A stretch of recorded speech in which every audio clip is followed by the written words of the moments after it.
Good morning, good afternoon and good evening, जो भी मुझे जब भी सुन रहा है उसके अकॉर्डिंग। तो बच्चे आज हम लोग अपने लेक्चर नंबर 8 पे आ चुके हैं, लेक्चर नंबर 8। तो बच्चे आज हमारी लास्ट क्लास है पार्टनरशिप अकाउंट्स की। तो आज हमें रिमेनिंग क्वेश्चंस डिस्कस करने हैं जो अभी हमारे रह गए। तो आप लोग क्या करिएगा, अपना क्वेश्चन बैंक ओपन कर लीजिए।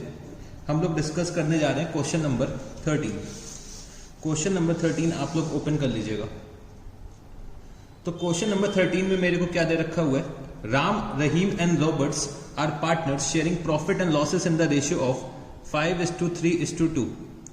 It was decided that Robert will retire on 31st March 2018 and in his place Richard would be admitted with the new profit sharing ratio between Ram, Rahim and Richard at 3:2:1. Balance sheet of Ram, Rahim and Robert as at 31st March 2018. तो capital account के balances मेरे को दे रखे हुए हैं। राम का balance है 1 lakh rupees, रहीम का है 1,50,000 रुपीस, रॉबर्ट का है 2 लाख रुपीस। तो टोटल कैपिटल का बैलेंस कितना हो गया, 4,50,000 रुपीस। फिर बच्चे मेरे को जर्नल रिजर्व दे रखा है 2 लाख रुपीस। तो मैंने यहाँ पे जर्नल रिजर्व अंडरलाइन कर लिया कि ये मेरे को ओल्ड पार्टनर्स के बीच में डिस्ट्रीब्यूट करना पड़ेगा। फिर बच्चे दे रखा है मेरे को sundry creditors 8 lakh rupees, loan from Richard 2 lakh rupees, cash in hand 20,000 rupees, cash at bank 1 lakh rupees, sundry debtors 5 lakh rupees, stock in trade 2 lakh rupees, plant and machinery 3 lakh rupees, land and building 5,30,000 rupees.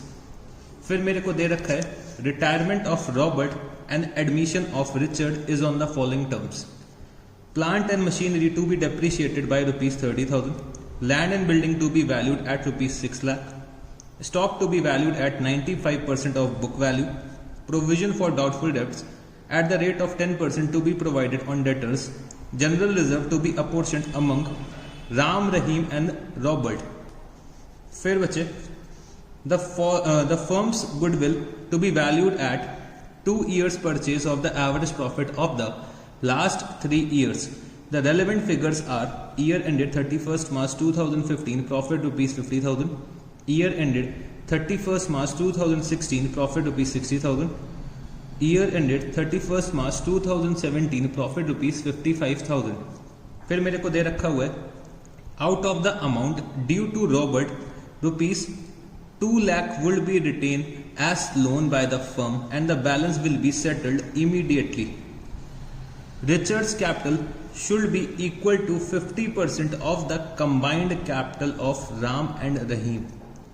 Prepare capital accounts of the partner and the balance sheet of the reconstituted firm. तो बच्चे मेरे को यहाँ पे capital accounts बनाने हैं partners के और बैलेंस शीट बनानी है ऑफ द रिकॉन्स्टिट्यूटेड फर्म। तो मेरे यहाँ पे 3 पार्टनर हैं, राम, रहीम एंड रॉबर्ट।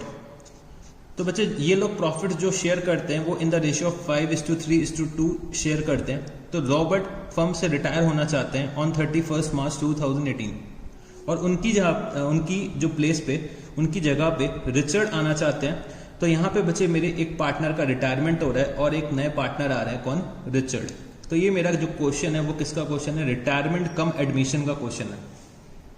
तो एक पार्टनर फर्म छोड़ के जा रहे हैं और उनके प्लेस में दूसरा पार्टनर फर्म में आ रहा है, ठीक है जी। तो यहाँ पे रॉबर्ट जो है वो फर्म छोड़ के जा रहे हैं और रिचर्ड जो है वो फर्म में एज अ न्यू पार्टनर आ रहे हैं। तो नया profit sharing ratio between Ram, Rahim and Richard agree किया हुआ है 3:2:1। तो मेरे को यहाँ पे बैलेंस शीट दे रखी हुई है राम, रहीम एंड रॉबर्ट की। तो बच्चे यहाँ पे मेरे को एक तो जर्नल रिजर्व दे रखा है, वो मेरे को डिस्ट्रीब्यूट करना पड़ेगा अमंग द ओल्ड पार्टनर्स। ये मेरे को दे रखा है कि भाई जर्नल रिजर्व हमें राम, रहीम एंड रॉबर्ट में अपोर्शन करना है, ठीक है जी। फिर मेरे को यहाँ पे अपने एसेट्स और लाइबिलिटीज का रीवैल्यूएशन भी करना पड़ेगा। गुडविल का बच्चे वैल्यूएशन करना पड़ेगा। तो गुडविल वैल्यू करने के लिए मेरे को बोला गया है कि हमें गुडविल वैल्यू करनी है at 2 years purchase of the average profit of the last 3 years। और मेरे को लास्ट 3 years के प्रॉफिट दे रखे हुए हैं और मेरे को ये बोला गया है कि भाई 2 लाख रुपए हम लोग रिटेन कर लेंगे रॉबर्ट के और रिमेनिंग अमाउंट हम लोग पे कर देंगे। और बच्चे रिचर्ड का capital 50% of the combined capital of Ram and Rahim के इक्वल होना चाहिए। मतलब Richard's capital should be equal to 50% of the combined capital of Ram and Rahim. तो ये बच्चे मेरे को क्वेश्चन नंबर 13 दे रखा हुआ है। तो चलो हम लोग स्टार्ट करते हैं। तो सबसे पहले मैं यहाँ पे क्या करूंगा, रीवैल्यूएशन करूंगा अपने एसेट्स और लाइबिलिटीज का। तो मैंने यहाँ पे क्या लिखा, रीवैल्यूएशन अकाउंट। तो मैं अपने ऑर्डर को फॉलो करूंगा। तो पहले मैं अपने एक पार्टनर का रिटायरमेंट करूंगा, फिर अपने दूसरे पार्टनर का क्या करूंगा, यहाँ पे एडमिशन करूंगा। ठीक है जी। तो चलो स्टार्ट करते हैं रीवैल्यूएशन अकाउंट से।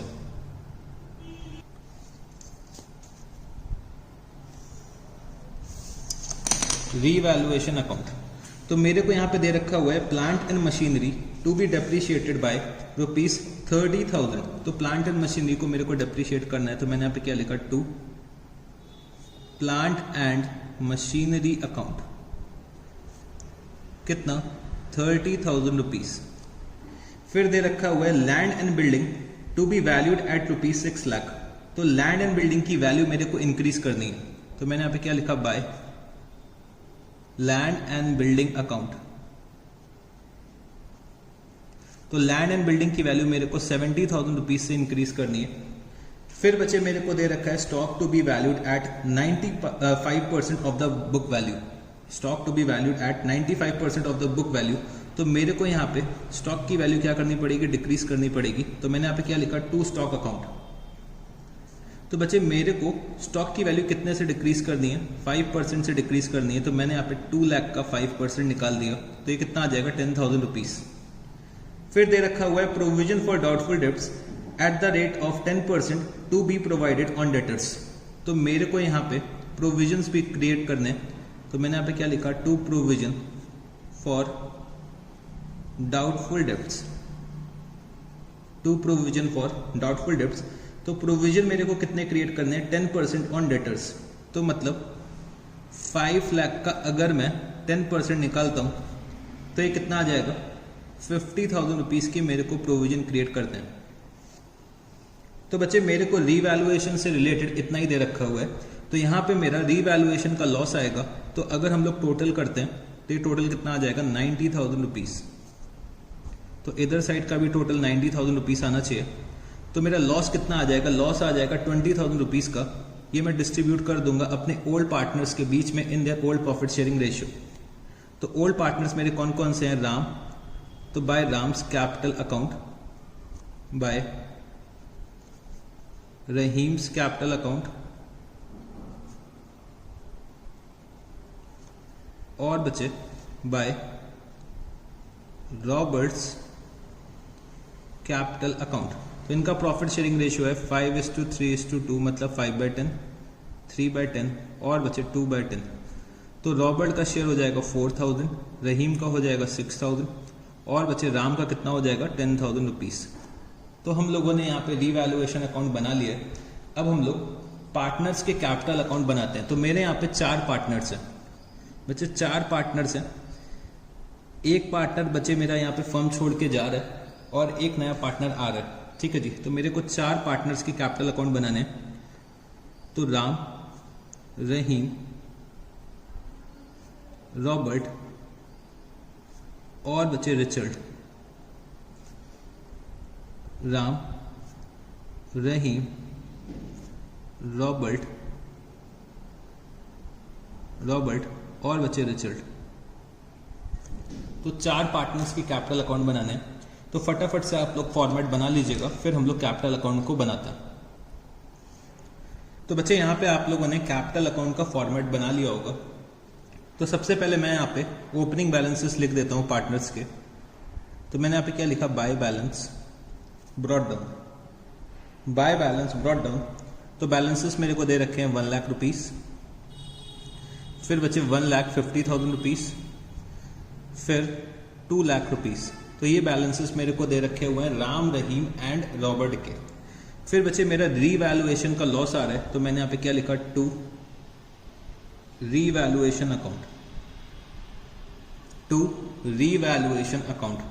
तो बचे रीवैल्यूएशन का लॉस कितना आ रहा है, ₹10,000, ₹6,000 और बचे ₹4,000। तो मैंने यहाँ पे रीवैल्यूएशन का लॉस लिख दिया है। फिर बचे मेरे को यहाँ पे रिजर्व्स के बारे में दे रखा हुआ है। तो जर्नल रिजर्व आ रहा है मेरा ₹2 लाख का, वो मेरे को डिस्ट्रीब्यूट करना पड़ेगा। तो मैंने यहाँ पे क्या लिखा, बाय जर्नल रिजर्व। तो ₹2 लाख मैं डिस्ट्रीब्यूट करूंगा इन the ratio of 5:3:2।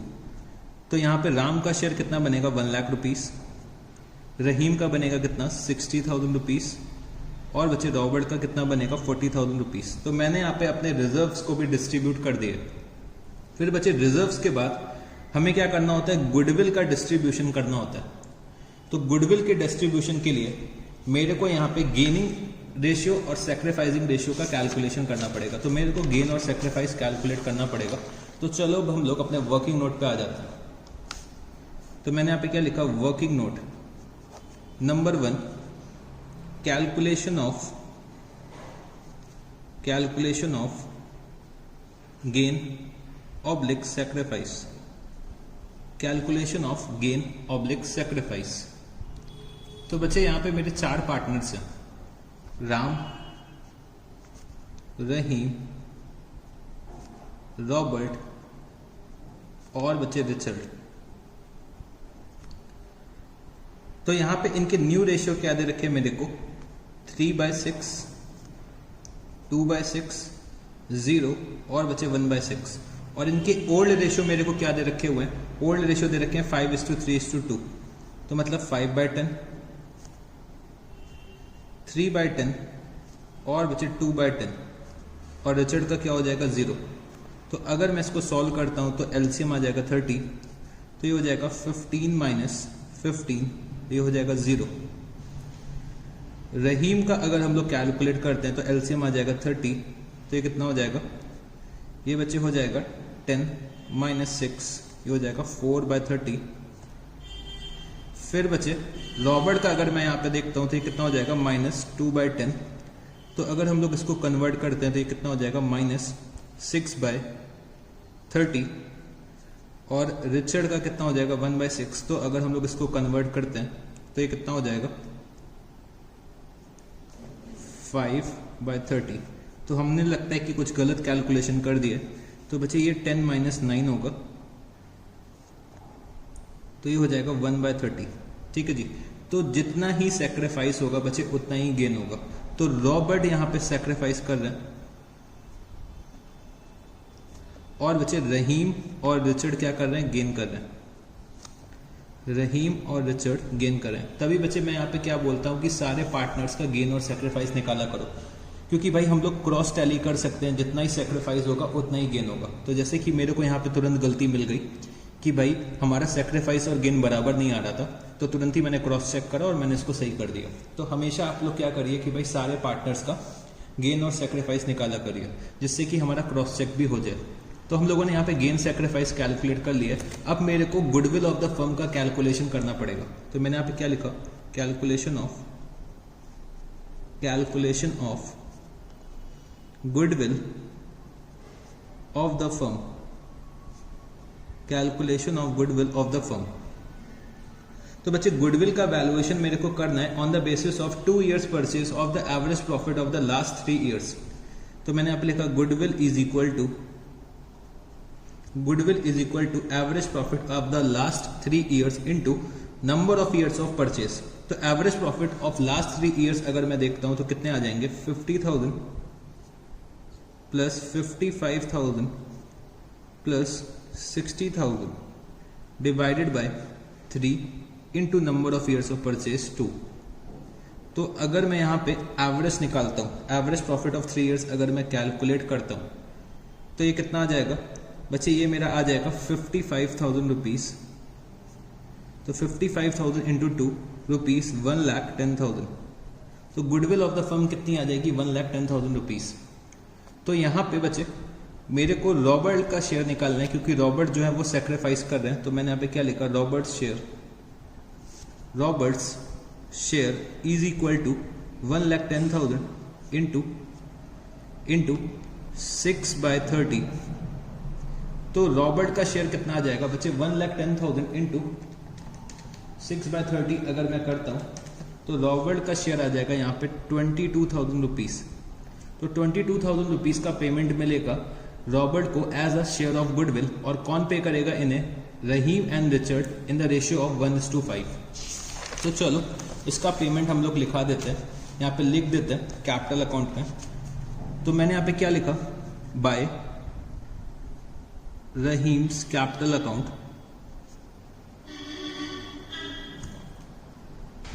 Bye Rahim's capital account by Richard's capital account. तो बच्चे ये लोग पेमेंट कर रहे हैं इन द रेशियो ऑफ 1:5। तो पेमेंट कितने का करना है? पेमेंट करना है 22,000 रुपीज़ का। पेमेंट कितना करना है? 22,000 रुपीज़ का इन द रेशियो ऑफ 1:5। तो अगर हम लोग यहाँ पे शेयर निकालते हैं रहीम और रिचर्ड का तो कितना आ जाएगा? 3667। और बच्चे रिचर्ड का कितना आ जाएगा? 18,333। तो बच्चे इसका करस्पॉन्डिंग इफेक्ट मैं डेबिट साइड पे दिखा दूंगा। तो मैंने यहाँ पे क्या लिखा? To Robert's capital account. तो मैंने यहाँ पे कितना लिखा? 3667 और बचे 18,333। तो हम लोगों ने यहाँ पे गुडविल का डिस्ट्रीब्यूशन कर दिया। बच्चे गुडविल का डिस्ट्रीब्यूशन करने के बाद मेरे को चेक करना होता है कि क्या रिटायरिंग पार्टनर से रिलेटेड मेरे को कोई और अदर एडजस्टमेंट दे रखी है क्या। तो कोई और अदर एडजस्टमेंट नहीं दे रखी है तो मैं यहाँ पे रिटायरिंग पार्टनर का सेटलमेंट कर दूंगा। तो अगर मैं यहाँ पे रिटायरिंग पार्टनर का सेटलमेंट करता हूँ तो रिटायरिंग पार्टनर के ड्यूज का कैलकुलेशन मेरे को करना पड़ेगा। तो रिटायरिंग पार्टनर के ड्यूज कितने आ जाएंगे? तो बच्चे मैं अगर यहाँ पे क्रेडिट साइड का टोटल करता हूँ तो टोटल कितना आ जाएगा? 2,62,000 रुपीज़ माइनस 4,000 रुपीज़। तो ड्यूज निकल के आ रहे हैं बच्चे 2,58,000 रुपीज़। और क्वेश्चन में मेरे को ये दे रखा हुआ है out of the amount due to Robert ₹2 lakh would be retained as loan by the firm and the balance will be settled immediately। तो हम लोग यहाँ पे पेमेंट कितना कर रहे होंगे बच्चे? पेमेंट हम लोग 58,000 रुपीज़ का कर रहे होंगे और 2 लाख रुपए का हम लोग जो बैलेंस है वो एज अ लोन रिटेन कर रहे हैं। तो मैंने यहाँ पे क्या लिखा? To bank account. तो पेमेंट हमने कितना करा होगा? 58,000 रुपीज़ का। और बच्चे 2 लाख रुपए का लोन हम लोग रिटेन कर रहे हैं। तो मैंने यहाँ पे क्या लिखा? To Robert's loan account. कितना? 2 lakh rupees. To Robert's loan account 2 lakh rupees. तो हम लोगों ने यहाँ पे आउटगोइंग पार्टनर का सेटलमेंट कर दिया। अब बच्चे यहाँ पे दे रखा है कि Richard's capital should be equal to 50% of the combined capital of Ram and Rahim. तो अगर आप लोगों ने बच्चे क्वेश्चन को सही से नोटिस करा होगा तो यहाँ पे लोन फ्रॉम रिचर्ड आ रहा है कितना? 2 lakh rupees. Loan from Richard कितना आ रहा है? 2 लाख रुपीज़ आ रहा है। तो यहाँ पे बचे लोन फ्रॉम रिचर्ड अब हम लोग कहाँ पे ट्रांसफर कर देंगे? रिचर्ड के कैपिटल अकाउंट में ट्रांसफर कर देंगे। बच्चे क्वेश्चन में ये नहीं दे रखा है कि भाई रिचर्ड कितना कैपिटल लेकर आ रहा है। तो भाई 2 लाख रुपए का जो लोन चल रहा होगा फर्म में रिचर्ड का, जो भी लोन चल रहा होगा रिचर्ड का 2 लाख रुपए का फर्म में, वो हमें कहाँ पे ट्रांसफर करना पड़ेगा? रिचर्ड के कैपिटल अकाउंट में ट्रांसफर करना पड़ेगा। तो मैंने यहाँ पे क्या लिखा? Bye loan from Richard. तो बच्चे रिचर्ड जो है वो फर्म में अब पार्टनर बन रहा है तो उनका लोन हम लोगों ने कहाँ पे ट्रांसफर कर दिया? कैपिटल अकाउंट में ट्रांसफर कर दिया 2 लाख रुपीज़। और मेरे को ये दे रखा हुआ है Richard's capital should be equal to 50% of the combined capital of Ram and Rahim. तो मेरे को यहाँ पे combined capital of Ram and Rahim calculate करनी पड़ेगी और उसके अकॉर्डिंग मेरे को रिचर्ड का कैपिटल क्या करना पड़ेगा? एडजस्ट करना पड़ेगा। तो मेरे को combined capital of Ram and Rahim चाहिए होगा यहाँ पे, जिससे कि हम लोग कैपिटल एडजस्टमेंट कर सकें। तो मैंने यहाँ पे क्या लिखा? Working note number 3। और वर्किंग नोट नंबर 3 में मैंने यहाँ पे क्या लिखा? Capital adjustment of Richard. Capital adjustment of Richard. तो मेरे को यहाँ पे कंबाइंड कैपिटल चाहिए। तो combined capital of Ram and Rahim is equal to combined capital of Ram and Rahim is equal to. तो मेरे को कंबाइंड कैपिटल चाहिए। तो चलो बच्चे हम लोग यहाँ पे कंबाइंड कैपिटल कैलकुलेट करते हैं। तो अगर मैं क्रेडिट साइड का टोटल करता हूँ राम का, तो क्रेडिट साइड का टोटल कितना आएगा? 2 लाख रुपीज़ माइनस 10,000। तो राम का कैपिटल आ रहा है 1,90,000 रुपीज़। तो मैंने यहाँ पे क्या लिखा? 1,90,000 रुपीज़। और अगर हम लोग रहीम का कैपिटल कैलकुलेट करते हैं तो रहीम का कैपिटल कितना आएगा? 1,50,000 प्लस 60,000 रुपीज़। तो कितना हो जाएगा ये? 2,10,000 माइनस 9,667। तो 2,10,000 में से अगर मैं माइनस करता हूँ 9,667, तो यहाँ पे रहीम का कैपिटल आ रहा है 2,03,000 2,03,33। तो अगर मैं इसका टोटल करता हूँ तो कितना आ जाएगा बच्चे? कंबाइंड कैपिटल आ जाएगा मेरा 3,90,333। तो combined capital of Ram and Rahim कितना आ जाएगा? 3,90,333। और मेरे को यहाँ पे क्या निकालना है? मेरे को यहाँ पे रिचर्ड का कैपिटल निकालना है। तो Richard's capital is equal to 50% of combined capital of Ram and Rahim, 50% of 3,90,333। तो अगर मैं 50% कैलकुलेट करता हूं तो ये बच्चे मेरा निकल के आ रहा है 1,95,167। तो रिचर्ड का कैपिटल कितना होना चाहिए? 1,95,167 होना चाहिए। बट एक्चुअली में अभी कितना कैपिटल है रिचर्ड का, ये मेरे को निकालना पड़ेगा। तो मैंने यहाँ पे लिखा adjusted capital balance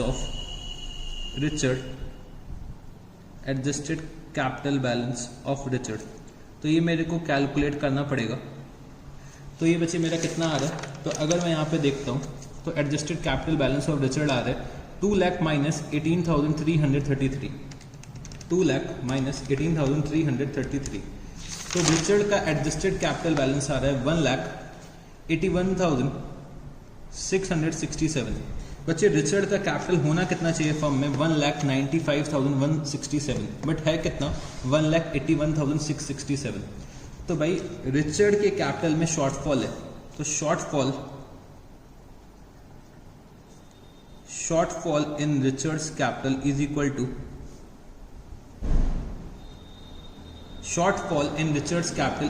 to 1,95,167 minus 1,81,667।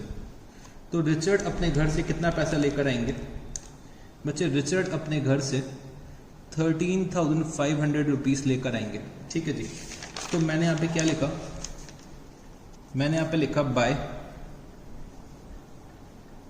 Cash account 13,500 rupees, और ये हमने कैलकुलेशन करा है वर्किंग नोट नंबर 3 पे। तो बच्चे रिचर्ड अपने घर से 13,500 रुपीज लेकर आएंगे। तो मैंने यहाँ पे अब बैलेंसेस लिख दिए, क्लोजिंग बैलेंसेस अपने पार्टनर्स के लिख दिए। तो क्लोजिंग बैलेंसेस कितने कितने आ रहे हैं? तो बच्चे राम का क्लोजिंग बैलेंस आ रहा है 1,90,000 रुपीज। रहीम का बच्चे आ रहा है कितना? 1 लाख। रहीम का आ रहा है 2,03,33। रॉबर्ट का बच्चे हम लोगों ने सेटलमेंट कर दिया। और रिचर्ड का कितना आ जाएगा? 1,95,167, 1,95,167। तो चलो हम लोग यहाँ पे टोटल भी लिख देते हैं। तो टोटल आ जाएगा 2 लाख रुपीस। यहाँ पे बचे 2 लाख रुपीस। फिर रहीम का 2,10,000। फिर बचे रॉबर्ट का टोटल कितना आ जाएगा? 2,62,000 रुपीस।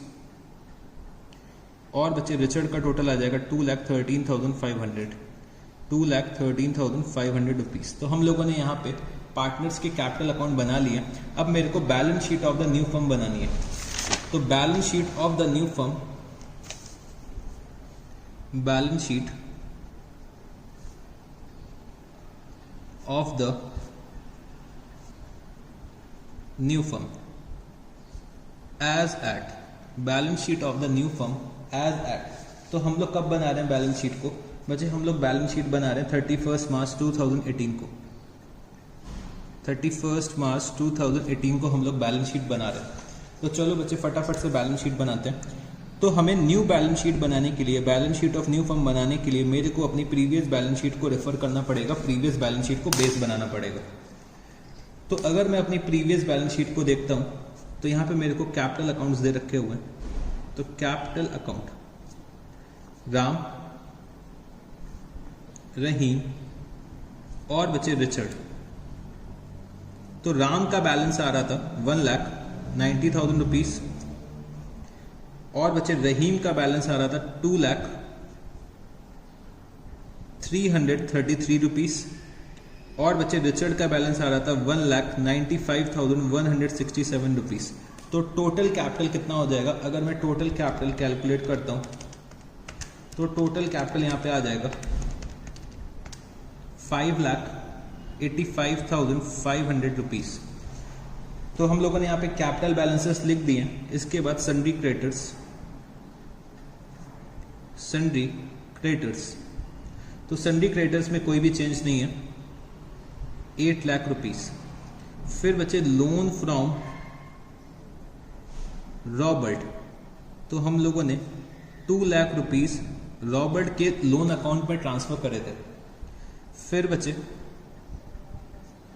कैश इन हैंड, तो कैश इन हैंड मेरा कितना हो जाएगा, बचे 20,000 रुपये मेरे पास ऑलरेडी हैं और 13,500 रुपये रिचर्ड जो है वो घर से लेकर आ रहे हैं, तो कैश मेरा हो जाएगा 33,500। फिर बचे कैश एट बैंक, तो बचे 1 लाख रुपीज़ का बैलेंस है और हम लोगों ने पेमेंट करा था रॉबर्ट को। कितना पेमेंट करा था, 58,000 रुपीज़ का पेमेंट करा था, तो ये कितना हो जाएगा 42,000 रुपीज़। ठीक है जी। फिर बचे सन्ड्री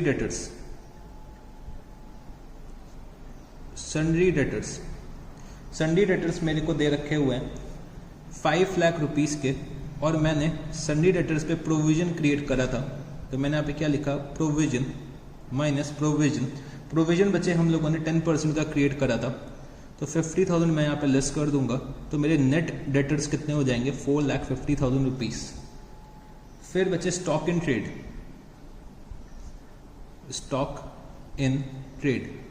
तो स्टॉक इन ट्रेड बचे हम लोगों ने रीवैल्यू करा था at 95% of the book value, तो 95% पे हमें रीवैल्यू करना है, तो स्टॉक की वैल्यू कितनी हो जाएगी अब 1,90,000 रुपीज़।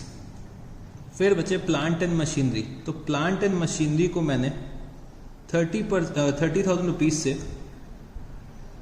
डेप्रिशिएट करा था, तो 30,000 रुपीज़ से अगर डेप्रिशिएट करते हैं तो प्लांट एंड मशीनरी की वैल्यू कितनी आ जाएगी 2,70,000 रुपीज़। फिर बचे लैंड एंड बिल्डिंग,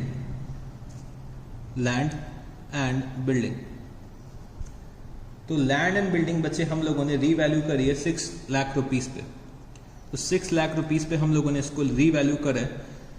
तो मेरे ख्याल से मैंने सारे आइटम्स अपने बैलेंस शीट पे लिख दिया। तो चलो एक बार बैलेंस शीट का टोटल टैली करते हैं कि चेक करते हैं कि भाई टोटल टैली हो रहा है कि नहीं हो रहा है। तो अगर मैं लाइबिलिटीज साइड का टोटल करता हूं तो लाइबिलिटीज साइड का टोटल मेरा आ रहा है 15,85,500 रुपीज़, और अगर हम लोग एसेट साइड का टोटल करते हैं तो एसेट साइड का टोटल मेरा आ जाएगा, फटाफट से टोटल करके मेरे को आप लोग बताइए। तो एसेट साइड का भी टोटल 15,85,500 रुपीज़ आ रहा है। तो अगर बच्चे हम लोगों ने सब कुछ सही कर रखा है, तो हमारी जो बैलेंस शीट का टोटल होता है वो एक ही बार में टैली कर जाएगा। तो बच्चे हम लोगों ने यहाँ पे क्वेश्चन नंबर 13 सॉल्व कर लिया। तो क्वेश्चन नंबर 13 काफ़ी अच्छा क्वेश्चन था। तो क्वेश्चन नंबर 13 भी मेरा रिटायरमेंट कम एडमिशन का क्वेश्चन था। तो यहाँ पे एक पार्टनर जो है वो फर्म से रिटायर हो रहे हैं और दूसरे पार्टनर फर्म में आ रहे हैं। तो एक पार्टनर रिटायर हो रहे हैं और दूसरे पार्टनर का फर्म में एडमिशन हो रहा है। तो ये बच्चे रिटायरमेंट कम एडमिशन का क्वेश्चन है, और रिटायरमेंट कम एडमिशन का क्वेश्चन हम लोग एग्जाम में एक्सपेक्ट कर सकते हैं। तो हम लोगों ने लास्ट क्लास में भी एक क्वेश्चन करा था रिटायरमेंट कम एडमिशन का, और आज भी हम लोगों ने एक और क्वेश्चन कर लिया रिटायरमेंट कम एडमिशन का। तो चलो अब हम लोग और आगे चलते हैं और क्वेश्चन सॉल्व करने की कोशिश करते हैं। तो अब आप लोग क्या करिएगा, अब आप लोग ओपन करिएगा क्वेश्चन नंबर, तो बच्चे क्वेश्चन नंबर 16। क्वेश्चन नंबर 16 में मेरे को क्या दे रखा हुआ है, Messrs Neptune and company's balance sheet as at 31 March 2018। तो मेरे को यहाँ पे नेपट्यून एंड कंपनी की बैलेंस शीट दे रखी हुई है। तो bank overdraft State Bank 54,000 rupees, sundry creditors 1,56,000 rupees, capital accounts Mr. A balance as per last balance sheet 4,02,000, add profits for the year 95,400, less drawings 40,000 rupees. तो यहाँ पे A का बैलेंस कितना आ रहा है कैपिटल का 4,57,400 rupees. Mr. B balance as per last balance sheet 2 lakh rupees, add profit for the year 95,400 rupees, less drawings 76,000 rupees. तो ये टोटल कितना हो गया B के कैपिटल का 2,19,400 rupees. Cash at Bank of India 800 rupees, sundry debtors 2,80,000 rupees, stock 1 lakh rupees, motor cars as per last balance sheet 1,60,000, less depreciation till date 54,000 rupees, तो motor car का balance कितना आ रहा है 1,06,000 rupees. Machinery cost as per last balance sheet 3 lakh rupees less depreciation till date 1,40,000 rupees. तो machinery का balance कितना आ रहा है 1,60,000 rupees. Land and building 2,40,000 rupees. You have examined the foregoing draft of the balance sheet and have ascertained that the following adjustments are required to be carried out. Land and buildings are shown at cost less rupees 60,000 being the proceeds of sale during the year of premises costing rupees 70,000। ठीक है जी। फिर इसके बाद मेरे को क्या दे रखा हुआ है, इसके बाद दे रखा है बच्चे मेरे को machinery having a book value of rupees 4,300 had been scrapped during the year. The original cost was rupees 12,300. Rupees 2,000 paid for the license fees for the year 30th September 2018 had been written off. Debts amounting to rupees 10,420 were considered to be bad and further debts amounting to rupees 5,400 were considered doubtful and required 100% provision. Provision for doubtful debts had been previously been made for rupees 10,000. An item in the inventory was valued at rupees 37,400 but had a realizable value of rupees 26,000 only. Scrap material having a value of rupees 6,600 had been omitted from the stock valuation. The cashier had misappropriated rupees 700. The cash book for the year ending 31st March 2018 includes payment amounting to rupees 6,924. The checks having been made out but not dispatched to suppliers until April 2018. Interest is to be allowed on the partner's opening capital account balances less drawings during the year at 9%. You are required to prepare profit and loss adjustment account for the year capital accounts of the partner. तो ये बच्चे मेरा जो ये question है, question number 16, ये थोड़ा सा अलग टाइप का क्वेश्चन है। ये बच्चे जो क्वेश्चन नंबर 16 है ये थोड़ा सा अलग टाइप का क्वेश्चन है, क्योंकि इस क्वेश्चन में ना ही पार्टनर का एडमिशन हो रहा है, ना ही पार्टनर का रिटायरमेंट हो रहा है या डेथ हो रही है। तो ये क्वेश्चन थोड़ा सा मेरा फंडामेंटल से रिलेटेड क्वेश्चन है। जो हम लोगों ने फंडामेंटल्स ऑफ अकाउंटिंग पढ़ रखा है बच्चे, उससे रिलेटेड क्वेश्चन है और ये उसका मिसलेनियस क्वेश्चन है। ठीक है जी। तो आज हम लोग ये क्वेश्चन डिस्कस करने जा रहे हैं। तो चलो एक बार फिर से डिस्कस करते हैं। अभी तो हम लोगों ने सिर्फ रीड करा है क्वेश्चन को, अब हम लोग एक बार डिस्कस करते हैं कि क्वेश्चन में क्या क्या दे रखा हुआ है। ठीक है जी। तो बच्चे हम लोगों ने यहाँ पे क्या करा है, प्रॉफिट्स को डिस्ट्रीब्यूट कर दिए ए और बी को। और बच्चे प्रॉफिट्स को डिस्ट्रीब्यूट करने के बाद मेरे को बहुत सारी गलतियां मिली। तो वो सारी जो मिस्टेक्स हम लोगों ने कर रखी हैं उन सबका अब मेरे को प्रॉफिट्स में एडजस्टमेंट करना है। तो ये सारे एडजस्टमेंट्स मेरे को मिले हैं, इतने सारे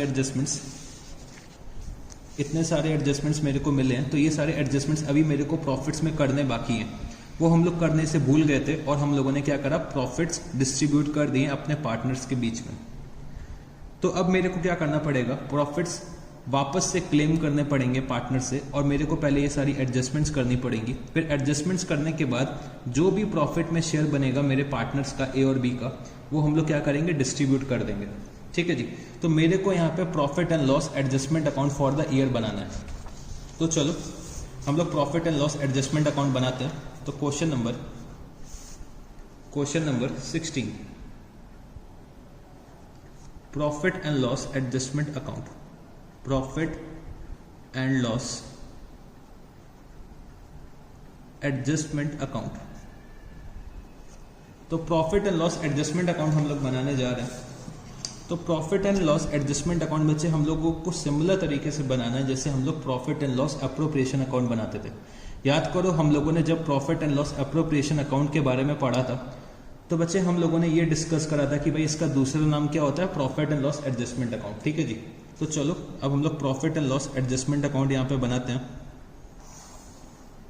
तो मेरे को अपने प्रॉफिट्स और लॉस यहाँ पे एडजस्ट करना है। तो ये जो स्टेटमेंट हम लोग बना रहे हैं, ये जो अकाउंट हम लोग बना रहे हैं, वो हम लोग बना रहे हैं for the year ended 31st March 2018। तो याद करो बच्चे जब हम लोग profit and loss appropriation account बनाते थे तो हम लोग सबसे पहले क्या लिखते थे, नेट प्रॉफिट। बट बच्चे यहाँ पे मैं कौन सा प्रॉफिट लिखूंगा, मैं यहाँ पे वो प्रॉफिट लिखूंगा जो मैं ऑलरेडी पार्टनर्स को डिस्ट्रीब्यूट कर चुका हूँ। पार्टनर्स को डिस्ट्रीब्यूट करने के बाद मेरे को एरर्स निकल के आती हैं कि भाई ये सारी एरर्स हैं, ये सारे एडजस्टमेंट्स हैं जो मैं करने से भूल गया था। तो जो भी पार्टनर्स को मैंने प्रॉफिट डिस्ट्रीब्यूट करा है वो मैं उनसे क्या करूंगा, रिक्लेम करूंगा, मैं उनसे वापस मांगूंगा पहले, और जो भी एडजस्टमेंट्स करने के बाद प्रॉफिट निकल के आएगा वो मैं अपने पार्टनर्स के बीच में डिस्ट्रीब्यूट कर दूंगा in their profit sharing ratio. तो पहले मैं प्रॉफिट्स को अपने पार्टनर से मंगवा रहा हूं, ठीक है जी। तो मैंने यहां पे क्या लिखा, by A's capital account by B's capital account. तो बच्चे ए और बी को जो हम लोगों ने प्रॉफिट्स डिस्ट्रीब्यूट करें वो कितने करें, 95,400 रुपीज और बच्चे 95,400 रुपीज। तो ये प्रॉफिट्स हम लोगों ने ए और बी से वापस मांग लिए। अब बच्चे मेरे को क्या करना है, एडजस्टमेंट्स करना है जो हम लोग एडजस्टमेंट्स भूल गए थे, ठीक है जी। तो मेरे को यहाँ पे दे रखा हुआ है, land and building are shown at cost less ₹60,000 being the proceeds of the sale during the year of premises costing ₹70,000। तो बच्चे लैंड एंड बिल्डिंग को जो हम लोग यहाँ पे शो कर रहे हैं वो बच्चे 3 लाख लेस 60,000, मतलब एट कॉस्ट लेस 60,000। तो अगर मैं कॉस्ट देखूंगा तो कॉस्ट कितनी होनी चाहिए, 3 लाख रुपीज की होनी चाहिए। तो भाई 3 लाख रुपीज मेरी लैंड एंड बिल्डिंग जो थी, भाई हम लोगों ने 60,000 रुपीज में सेल करा, जिसकी कॉस्ट कितनी थी, 70,000 रुपीज। समझने की कोशिश करो बच्चे, हम लोगों ने यहाँ पे क्या करा, सेल प्रोसीड्स को लेस कर दिया है लैंड एंड बिल्डिंग की वैल्यू से। हम लोगों ने यहाँ पे सेल प्रोसीड्स को लेस कर दिया है लैंड एंड बिल्डिंग की वैल्यू से। तो बट हमें क्या लेस करना चाहिए था, हमें लेस करनी चाहिए थी कॉस्ट। तो यहाँ पे 2,30,000 रुपीज की लैंड एंड बिल्डिंग आनी चाहिए थी, क्योंकि कॉस्ट कितनी है, 70,000 रुपीज है। अब मैंने 70,000 रुपीज का आइटम 60,000 रुपीज पे सेल कर दिया। 70,000 रुपीज का आइटम 60,000 रुपीज में सेल कर दिया, तो मेरा यहाँ पे लॉस कितना हो रहा होगा, लॉस हो रहा होगा 10,000 रुपीज का। और बच्चे हम लोगों ने ये लॉस को बुक नहीं करा है, तो ये लॉस मेरे को यहाँ पे बुक करना पड़ेगा। तो मैंने यहाँ पे क्या लिखा, to land and building account, to land and building account loss on sale. तो लॉस ऑन सेल मेरा कितना हो रहा है, 10,000 रुपए का हो रहा है। तो ये हम लोगों ने कहां पे ट्रांसफर कर दिया, लैंड एंड बिल्डिंग अकाउंट में ट्रांसफर कर दिया, क्योंकि हम लोगों ने लैंड एंड बिल्डिंग के अकाउंट में सिर्फ और सिर्फ सेल प्रोसीड्स शो करे। हम लोगों ने लैंड एंड बिल्डिंग के अकाउंट में सिर्फ और सिर्फ सेल प्रोसीड्स शो करा है, तो यहाँ पे हम लोगों ने लॉस भी ट्रांसफर कर दिया लैंड एंड बिल्डिंग अकाउंट में, ठीक है जी। फिर इसके बाद मेरे को क्या दे रखा हुआ है, इसके बाद मेरे को दे रखा है machinery having a net book value of ₹4,300 had been scrapped during the year, the original cost was ₹12,300। तो बच्चे मेरे पास एक मशीनरी थी, उसकी बुक वैल्यू कितनी थी, स्क्रैप ड्यूरिंग द ईयर। तो बच्चे मशीनरी की जो वैल्यू थी वो कितनी है, 4,300 रुपीज की है। तो 4,300 रुपीज का मेरे को यहाँ पे लॉस बुक करना पड़ेगा। भाई मेरे को ओरिजिनल कॉस्ट से क्या मतलब, मेरे बुक्स ऑफ अकाउंट्स में 4,300 रुपीज की मशीनरी आ रही होगी जो स्क्रैप हो चुकी है, जिसका हम लोग कोई और फर्दर यूज नहीं कर सकते और उसकी कोई रीसेल वैल्यू नहीं है। तो हम लोग यहाँ पे क्या करेंगे, लॉस बुक कर लेंगे 4,300 रुपीज का। तो मैंने यहाँ पे क्या लिखा, to machinery account, to machinery account loss on scrapping. तो लॉस कितना आ रहा है, 4,300 रुपीज का लॉस आ रहा है, क्योंकि मेरी मशीनरी जो हो गई है वो बच्चे स्क्रैप्ड हो चुकी है। फिर मेरे को दे रखा हुआ है 2,000 paid for the licence fee for the year 30th September 2018 had been written off. तो बच्चे हम लोगों ने 2,000 रुपए की लाइसेंस फीस पे करी होगी, और लाइसेंस की एक्सपायरी कब हो रही है, 30th September 2018 को हो रही है। और हम लोग अपने फाइनल अकाउंट्स, हम लोग अपनी बैलेंस शीट जो बना रहे हैं वो कब बना रहे हैं, 31 मार्च को बना रहे हैं। तो 6 मंथ्स की लाइसेंस फीस जो मेरी है वो बच्चे प्रीपेड है। मेरी लाइसेंस फीस 6 मंथ्स की प्रीपेड है, तो मेरे को प्रीपेड लाइसेंस फीस को रिकॉग्नाइज करना चाहिए, बट गलती से मैंने क्या करा, पूरी की पूरी licence fee profit and loss account में डेबिट कर दी। तो बच्चे मेरे को यहाँ पे क्या करना पड़ेगा, 6 मंथ्स की licence fee as prepaid expense recognise करना पड़ेगा। तो मैंने यहाँ पे क्या लिखा, by licence fee by licence fee, और मैंने ब्रैकेट में क्या लिख दिया, प्रीपेड। तो बच्चे 2000 रुपये एक साल का एक्सपेंस है, तो 6 मंथ्स का एक्सपेंस कितना होगा बच्चे, 6 मंथ्स का एक्सपेंस हो जाएगा 1000 रुपीज़। तो लाइसेंस फीस हमने एज अ प्रीपेड रिकॉग्नाइज कर लिया है। फिर इसके बाद मेरे को दे रखा हुआ है debts amounting to rupees 10,420 were considered to be bad and further debts amounting to rupees 5,400 were considered doubtful and required 100% provision. Provision for doubtful debts had been previously been made for rupees 10,000. तो मेरे को यहाँ पे ये दे रखा हुआ है कि भाई 10,420 रुपए की जो डेब्ट्स हैं वो बैड हो गई हैं। फिर further debts amounting to rupees 5,400 were consider doubtful. तो बच्चे 5,400 रुपीज की जो डेब्ट्स हैं वो डाउटफुल हैं और उसमें मेरे को 100% प्रोविजन रिक्वायर्ड है। फिर मेरे को ये दे रखा हुआ है कि भाई हम लोग पहले से जो प्रोविजन बना के चल रहे हैं वो कितने का प्रोविजन बना के चल रहे हैं, 10,000 रुपीज का प्रोविजन बना के चल रहे हैं। तो बच्चे मेरे को यहाँ पे क्या करना पड़ेगा, एक provision for doubtful debts account बनाना पड़ेगा। तो मैंने यहाँ पे लिखा वर्किंग नोट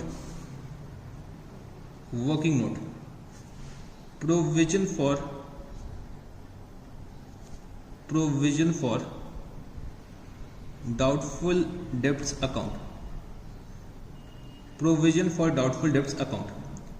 तो बच्चे मेरे को यहाँ पे प्रीवियस प्रोविजन कितना दे रखा हुआ है, 10,000 रुपीज का दे रखा है। तो मैंने यहाँ पे क्या लिखा, by balance brought down. By balance brought down कितना, 10,000 रुपीज। फिर बच्चे मेरे को दे रखा हुआ है कि debts amounting to rupees 10,420 were consider to be bad. तो बच्चे 10,420 रुपए की डेब्ट्स बैड डेब्ट्स हो चुकी हैं। तो बैड डेब्ट्स अगर हो चुकी है तो भाई मेरे को प्रोविजन से एडजस्ट करना पड़ेगा। तो मैं यहाँ पे क्या लिख सकता हूँ, टू बैड डेब्ट्स। बच्चे बैड डेब्ट्स को हम लोग प्रोविजन से एडजस्ट कर देंगे क्योंकि हम लोगों ने ऑलरेडी प्रोविजन क्रिएट कर रखा था। तो बैड डेब्ट्स मेरी कितनी की हो चुकी है, बैड डेब्ट्स बच्चे मेरी यहाँ पे हो गई है 10,420 रुपीज की। तो ये मैंने प्रोविजन के अकाउंट में डेबिट कर दिया। फिर बच्चे यहाँ पे दे रखा है कि भाई further debts amounting to rupees 5,400 were consider doubtful and required 100% provision. तो मेरे को अब प्रोविजन कितना क्रिएट करना है, मेरे को बच्चे प्रोविजन क्रिएट करना है 5,400 रुपीज का। तो मैंने यहाँ पे क्या लिखा, 5,400 rupees to balance carry down. बच्चे मेरे को यहाँ पे 5,400 रुपीज का प्रोविजन क्रिएट करना है क्योंकि 5,400 रुपीज की डेब्ट्स मेरे को डाउटफुल लग रही है। तो अगर मेरे को डेब्ट्स डाउटफुल लग रही है तो भाई मेरे को 100% प्रोविजन क्रिएट करना है। तो अगर मैं 100% प्रोविजन क्रिएट करता हूँ तो ये कितना आ जाएगा, 5,400 रुपीज। तो अगर मैं डेबिट साइड का टोटल करता हूं तो डेबिट साइड का टोटल कितना आएगा, डेबिट साइड का टोटल आ जाएगा 15,820। तो बच्चे जो भी ये डिफरेंस आएगा 5,820 रुपीज का, 5,820 रुपीज का जो भी ये डिफरेंस आएगा वो हम लोग कहाँ पे ट्रांसफर कर देंगे, by profit and loss adjustment account. तो हम लोग ये profit and loss adjustment account में ट्रांसफर कर देंगे। तो मैंने यहाँ पे क्या लिखा, एज अ बैलेंसिंग फिगर हम लोग ट्रांसफर कर रहे हैं ये profit and loss adjustment account में। तो मेरे को एडिशनल प्रोविजन कितना रिक्वायर्ड है, 5,820 का रिक्वायर्ड है। तो ये हम लोग कहाँ पे ट्रांसफर करेंगे, profit and loss adjustment account में। तो मैंने यहाँ पे क्या लिखा, to provision for doubtful debts. तो हम लोगों ने एक्सेस प्रोविजनिंग और कितने की करी है, 5,820 की कर ली है। फिर मेरे को दे रखा हुआ है an item in the inventory was valued at rupees 37,400 but had a realisable value of rupees 26,000 only. Scrap material having a value of rupees 6,600 had been omitted from the stock valuation. तो बच्चे मेरे को यहाँ पे दे रखा है कि भाई मेरी एक इन्वेंट्री होगी जिसकी वैल्यू कितनी है, 37,400 है। मतलब मेरी इन्वेंट्री की कॉस्ट कितनी है, बुक वैल्यू कितनी है, 37,400 है, बट मेरी इन्वेंट्री की रियलाइजेबल वैल्यू कितनी है, 26,000 रुपीज ओनली। तो बच्चे हम लोगों ने याद करो अकाउंटिंग स्टैंडर्ड 2 पढ़ा था और अकाउंटिंग स्टैंडर्ड 2 में हम लोगों ने सीखा था कि भाई हम लोग इन्वेंट्री को एट कॉस्ट वैल्यू करेंगे और net realisable value whichever is lower. तो बच्चे मेरी नेट रियलाइजेबल वैल्यू कितनी आ रही है, 26,000 रुपीज आ रही है और कॉस्ट कितनी आ रही है, 37,400। तो हम लोग इन्वेंट्रीज को वैल्यू करते हैं एट कॉस्ट और net realisable value whichever is lower. तो मेरे को अब इन्वेंट्रीज वैल्यू करनी पड़ेगी 26,000 रुपीज पे। तो यहाँ पे डाउनफॉल कितना आ रहा है इन्वेंट्रीज में, डाउनफॉल आ रहा है बच्चे 11,400 का, ये मेरे को रिकॉग्नाइज करना पड़ेगा। तो मैंने यहाँ पे क्या लिखा, to stock adjustment. To stock adjustment, और मैंने ब्रैकेट में लिख दिया फॉल इन वैल्यू। तो फॉल इन वैल्यू कितनी हो रही है 37,400 माइनस 26,000 रुपीज़, तो ये कितना आ जाएगा 11,400 रुपीज़। तो ये यहाँ पे मैंने क्या करा है स्टॉक एडजस्टमेंट कर दिया। फिर मेरे को दे रखा है scrap material having a value of ₹6,600 had been omitted from the stock valuation. तो बच्चे मेरे पास एक मटेरियल होगा जिसकी वैल्यू 6,600 रुपीज़ होगी, तो वो हम लोगों ने स्टॉक के वैल्यूएशन में नहीं लिया, तो अब मेरे को वो कंसिडर करना पड़ेगा। तो मैंने यहाँ पे क्या लिखा, by stock adjustment, by stock adjustment item omitted. तो बच्चे 6,600 रुपीज़ का एक पार्ट हमने क्या करा रिकॉग्नाइज कर लिया। तो अगर हम लोग 6,600 रुपीज़ से अपना स्टॉक इंक्रीज करेंगे तो भाई प्रॉफिट भी तो 6,600 रुपीज़ से इंक्रीज होगा। याद करो बच्चे, हम लोगों ने पढ़ा था कि क्लोजिंग स्टॉक अगर इंक्रीज होता है तो प्रॉफिट इंक्रीज होगा, और अगर ओपनिंग स्टॉक इंक्रीज होता है तो मेरा प्रॉफिट क्या होगा, डिक्रीज होगा। तो यहाँ पे बच्चे 6,600 रुपीज़ से मेरा स्टॉक इंक्रीज हो रहा है तो प्रॉफिट भी 6,600 रुपीज़ से इंक्रीज होगा। फिर मेरे को दे रखा है the cashier had miss appropriated 700 rupees. तो बच्चे कैशियर ने 700 रुपये खो दिए। तो मैं यहाँ पे क्या लिख सकता हूँ भाई, मेरे को यहाँ पे लॉस बुक करना पड़ेगा। तो मैंने यहाँ पे क्या लिखा, टू कैश मिस अप्रोप्रिएशन। भाई 700 रुपये का मेरा कैश का लॉस हो गया, तो भाई मेरे को लॉस बुक करना पड़ेगा कितना, टू कैश मिस अप्रोप्रिएशन। कितना मिस अप्रोप्रिएशन हुआ, 700 रुपीज़। बच्चे इसका हम लोग ऑल्टरनेटिव ट्रीटमेंट भी कर सकते थे। कैश का हम लोग ऑल्टरनेटिव ट्रीटमेंट भी क्या कर सकते थे कि हम लोग कैश को कैशियर के नाम पे डेबिट कर देते हैं। भाई लॉस किसकी वजह से हो रहा है, कैशियर की वजह से हो रहा है। तो कैशियर की वजह से लॉस हो रहा है तो भाई मेरे को उसकी सैलरी से डिडक्शन करना चाहिए। कैशियर को मैंने जिम्मेदारी दे रखी है कि भाई कैश आप संभाल के रखो, अगर आप कैश संभाल के नहीं रखोगे तो भाई हम कैशियर को ही तो डेबिट करेंगे। तो मैं चाहता तो यहाँ पे ऑल्टरनेटिव ट्रीटमेंट क्या कर सकता था कि भाई कैश मैं कैशियर को डेबिट करता और कैशियर से बाद में रिकवर करता। चाहे तो हम लोग कैश को डेबिट कर दें कैशियर में, या फिर हम लोग लॉस बुक कर सकते हैं। तो मैं यहाँ पे क्या लॉस बुक करके दिखा सकता हूँ, टू कैश मिस अप्रोप्रिएशन। ठीक है जी, तो दोनों ही ट्रीटमेंट पॉसिबल होते हैं, दोनों में से आप लोग चाहो तो कुछ भी ट्रीटमेंट कर सकते हो। ठीक है जी, इसके बाद बच्चे मेरे को दे रखा हुआ है the cash book for the year ending 31 March 2018 include payments amounting to 6924 the cheques having been made out but not dispatched to suppliers until April 2018। तो बच्चे मैंने क्या करा होगा, 31 मार्च से पहले कुछ चेक काट के रख दी होंगी कि मेरे को सप्लायर को देनी पड़ेगी, बट अभी तक मैंने क्या करा है, सप्लायर्स को चेक डिस्पैच नहीं करी है। तो भाई अगर मैं चेक्स डिस्पैच नहीं करूंगा तो क्या फर्क पड़ेगा भाई, वो तो मेरा बीआरएस के लिए रेलेवेंट होता है। जब हम लोग बैंक रिकंसिलिएशन स्टेटमेंट बनाते हैं तब ये मेरे लिए पॉइंट रेलेवेंट होता है। प्रॉफिट्स से रिलेटेड ये क्या पॉइंट है मेरा, क्या ये प्रॉफिट से रिलेटेड है मेरा पॉइंट?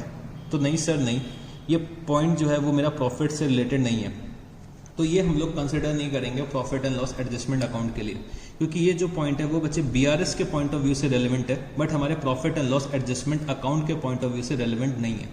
इससे बच्चे मेरा कोई भी इम्पैक्ट नहीं पड़ेगा प्रॉफिट में, तो ये मेरा point profit and loss adjustment account में नहीं आएगा। बस ये पॉइंट हमें कंफ्यूज करने के लिए दे रखा हुआ है, तो यहाँ पे लिख लो कंफ्यूज करने के लिए हमें ये पॉइंट दे रखा है, पॉइंट नंबर जी। तो इसका कोई भी ट्रीटमेंट हमें नहीं करना है profit and loss adjustment account में।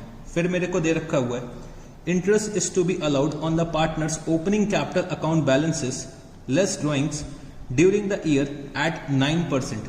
तो बच्चे मेरे को यहाँ पे interest on capital at 9% allow करना है।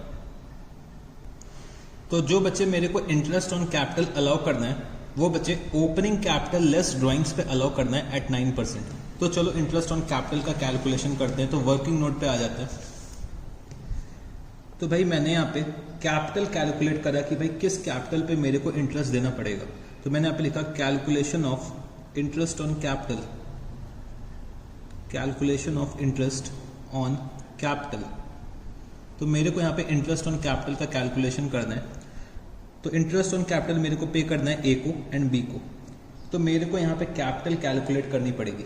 तो ए का कैपिटल का ओपनिंग बैलेंस मेरे को कितना दे रखा हुआ है, ए के कैपिटल का ओपनिंग बैलेंस मेरे को दे रखा है 4,02,000 रुपीज़। और बच्चे इसमें से हम लोग ड्राइंग्स को डिडक्ट कर देंगे। तो ड्राइंग्स मेरे को दे रखी है 40,000 रुपीज़। तो इसमें मैं क्या करूँगा, जो भी ये कैपिटल यहाँ पे निकल के आएगी इसमें मैं 9% इंटरेस्ट ऑन कैपिटल अलाउ कर दूंगा। फिर बचे मिस्टर बी का जो बैलेंस दे रखा है, ओपनिंग बैलेंस 2 लाख रुपीज़ दे रखा है। इसमें से हम लोग इनकी ड्राइंग्स लेस कर देंगे 76,000 रुपीज़, और बचे हम लोग interest on capital eight the rate of 9% allow कर देंगे। तो अगर मैं इसको सॉल्व करता हूँ, तो ए का इंटरेस्ट ऑन कैपिटल कितना आ जाएगा, ए का इंटरेस्ट ऑन कैपिटल आ जाएगा 32,580 रुपीज़। और अगर हम लोग यहाँ पे बी का इंटरेस्ट ऑन कैपिटल निकालते हैं तो बी का इंटरेस्ट ऑन कैपिटल कितना आ जाएगा, बी का इंटरेस्ट ऑन कैपिटल बचे आ जाएगा 11,160 रुपीज़ बी का इंटरेस्ट ऑन कैपिटल आ जाएगा। तो चलो अब हम लोग यहाँ पे लिख देते हैं टू इंटरेस्ट ऑन कैपिटल। तो इंटरेस्ट ऑन कैपिटल मैंने कैलकुलेट करा है ए का और बचे बी का। हम लोग इंटरेस्ट ऑन कैपिटल जो कैलकुलेट कर रहे हैं वो बच्चे eight the rate of 9% calculate कर रहे हैं। और हम लोगों ने ये कैलकुलेशन कहाँ पे करा है, वर्किंग नोट नंबर 2 में करा है। तो मैंने यहाँ पे लिख दिया वर्किंग नोट नंबर 2, ठीक है जी।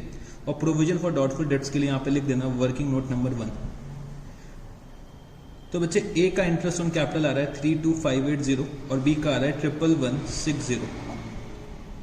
तो टोटल इंटरेस्ट ऑन कैपिटल कितना हो जाएगा, टोटल इंटरेस्ट ऑन कैपिटल आ जाएगा मेरा 43740। तो बच्चे मैंने अपने सारे एडजस्टमेंट्स कर दिए। अब मेरे को प्रॉफिट रिकैलकुलेट करना है, मेरे को अब यहाँ पे डिविजिबल प्रॉफिट निकालना है कि क्या प्रॉफिट्स मेरे को डिस्ट्रीब्यूट करने चाहिए अपने पार्टनर्स के बीच में। तो अगर मैं क्रेडिट साइड का टोटल करता हूँ, तो कितना आ जाएगा बच्चे, क्रेडिट साइड का मेरा टोटल आ जाएगा 1,98,400 रुपीज़, 1,98,400 रुपीज़। डेबिट साइड का भी टोटल होना चाहिए, बट मेरे को अभी यहाँ पे प्रॉफिट्स कैलकुलेट करने हैं। तो 1,98,400 minus 10,000 minus 4,300 minus 5,820 minus 11,400 minus 700 minus 4,3,740। तो मेरे यहाँ पे डिविजिबल प्रॉफिट कितने आ रहा है, मेरा यहाँ पे डिविजिबल प्रॉफिट आ रहा है बच्चे 1,22,440। तो ये मेरे को डिस्ट्रीब्यूट करना है ए और बी के बीच में in their profit sharing ratio. तो इनका प्रॉफिट शेयरिंग रेशियो क्या होगा बच्चे, इनका प्रॉफिट शेयरिंग रेशियो इक्वल होगा, क्योंकि इससे पहले जो प्रॉफिट्स डिस्ट्रीब्यूट हुए हैं वो बच्चे इक्वली डिस्ट्रीब्यूट हुए हैं। तो अगर प्रॉफिट्स पहले इक्वली डिस्ट्रीब्यूट हुए होंगे तो अभी भी हमें क्या करना पड़ेगा, इक्वली प्रॉफिट्स डिस्ट्रीब्यूट करने पड़ेंगे, ठीक है जी। तो मैंने यहाँ पे क्या लिखा, to A's capital account, to B's capital account. तो मैं अगर प्रॉफिट्स को इक्वली डिस्ट्रीब्यूट करता हूं तो ए का शेयर कितना बनेगा, ए का शेयर बन जाएगा 61220 और बी का भी शेयर कितना बन जाएगा 61220। तो बच्चे हम लोगों ने यहाँ पे profit and loss adjustment account तो बना लिया। अब मेरे को पार्टनर का कैपिटल अकाउंट बनाना है। तो मेरे दो पार्टनर्स हैं ए और बी, तो मेरे को ए और बी का कैपिटल अकाउंट बनाना है। तो मैंने यहाँ पे क्या लिखा, कैपिटल अकाउंट। कैपिटल अकाउंट बच्चे मेरे को यहाँ पे ए का बनाना है और कैपिटल अकाउंट मेरे को यहाँ पे बी का बनाना है। तो कैपिटल अकाउंट ए, कैपिटल अकाउंट बी। तो फटाफट से आप लोग क्या करिएगा, फॉर्मेट बना लीजिए, फिर हम लोग कैपिटल अकाउंट्स भी बना देते हैं। तो बच्चे आप लोगों ने फॉर्मेट बना लिया होगा, तो चलो सबसे पहले हम लोग यहाँ पे ओपनिंग बैलेंसेस लिख देते हैं। तो मैंने यहाँ पे क्या लिखा, by balance brought down, by balance brought down. तो बैलेंस ब्रॉट डाउन मैं यहाँ पे कितना लिख दूंगा, ओपनिंग बैलेंसेस लिख दूंगा तो 4,02,000 रुपीज और बचे 2 लाख रुपीज। फिर ए और बी ने ड्यूरिंग द ईयर ड्राइंग्स कर रखी हैं, तो मैंने यहाँ पे क्या लिखा, to drawings account, to drawings account. तो ड्राइंग्स ए ने करी है 40,000 रुपीज की और बी ने करी है 76,000 रुपीज की, ठीक है जी। तो मैंने यहाँ पे ड्राइंग्स लिख दी हैं। फिर बच्चे हम लोगों ने इंटरेस्ट ऑन कैपिटल प्रोवाइड करा है, हम लोगों ने यहाँ पे इंटरेस्ट ऑन कैपिटल प्रोवाइड करा है और बच्चे करेक्ट प्रॉफिट्स प्रोवाइड करें। तो मैंने यहाँ पे क्या लिखा, bye interest on capital, bye interest on capital. Interest on capital मैंने कैलकुलेट करा है 32,580 और बचे 11,160। फिर हम लोगों ने प्रॉफिट्स ट्रांसफर करे हैं, तो मैंने यहाँ पे क्या लिखा, by profit and loss adjustment account. तो प्रॉफिट्स आ रहे थे 61,220 और बचे 61,220। 61,220 और बचे 61,220। तो यहाँ पे मेरा क्लोजिंग बैलेंस कितना आ जाएगा? तो मैंने यहाँ पे लिखा टू बैलेंस कैरी डाउन। मेरा क्लोजिंग बैलेंस कितना आ जाएगा? अगर हम लोग क्लोजिंग बैलेंस यहाँ पे कैलकुलेट करते हैं तो बच्चे मेरे क्रेडिट साइड का टोटल आ जाएगा 4,02,000 प्लस 32,580 प्लस 61,220 माइनस 40,000। तो मेरा बैलेंस आ जाएगा 4,55,800 रुपीज़, 4,55,800 रुपीज़। फिर बच्चे अगर मैं बी का बैलेंस निकालता हूँ तो 2 lakh plus 11,160 plus 61,220 minus 76,000 rupees. तो ये कितना आ जाएगा? 1,96,380। तो ये बच्चे हम लोगों ने यहाँ पे कैपिटल अकाउंट भी बना लिया है ए और बी का। ठीक है जी बच्चे, एक यहाँ पे हम लोग और ऑल्टरनेटिव ट्रीटमेंट कर सकते थे। तो सर क्या ऑल्टरनेटिव ट्रीटमेंट कर सकते थे? तो बच्चे यहाँ पे अगर आप लोग देखोगे हम लोगों ने यहाँ पे क्या करा है, 95,400 रुपीज़ ए और बी के अकाउंट से ट्रांसफ़र करा है। 95,400 रुपीज़ मैंने यहाँ पे ए और बी के अकाउंट से ट्रांसफ़र करा है। तो एक काम हम लोग यहाँ पे और क्या कर सकते थे? पहले बच्चे मैं यहाँ पे दिखाता कि भाई हम लोगों ने ट्रांसफ़र करा है कितना, profit and loss appropriation account से हम लोगों ने पहले डिविजिबल प्रॉफिट ट्रांसफ़र करा होगा 95,400 रुपीज़ का।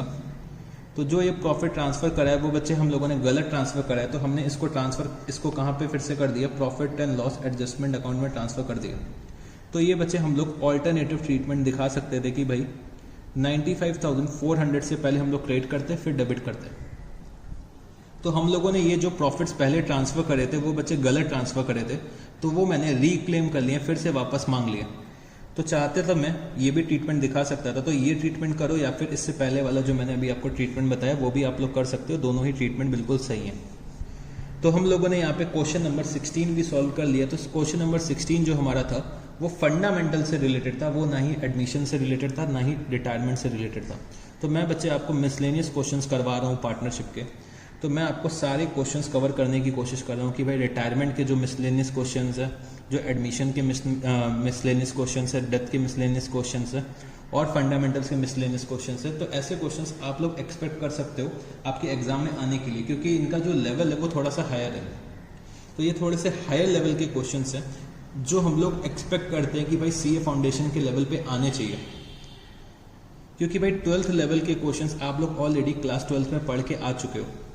फिर हमें थोड़ा सा हायर लेवल का एक्सपेक्टेशंस होना चाहिए। इंस्टीट्यूट को अच्छे क्वेश्चंस पूछने भी चाहिए, क्योंकि भाई अगर क्लास 12 के लेवल के क्वेश्चंस पूछोगे तो भाई बच्चों के माइंड का डेवलपमेंट कैसे होगा। तो थोड़े से हायर लेवल के क्वेश्चंस जब तक नहीं पूछे जाएंगे तब तक एग्जाम में मज़ा नहीं आएगा। ठीक है जी। तो हम लोगों ने यहाँ पे क्वेश्चन नंबर 16 भी कर लिया है। अब हम लोग चलते हैं अपने नेक्स्ट क्वेश्चन पे। तो अब आप लोग ओपन करिएगा क्वेश्चन नंबर, तो बच्चे question number 17।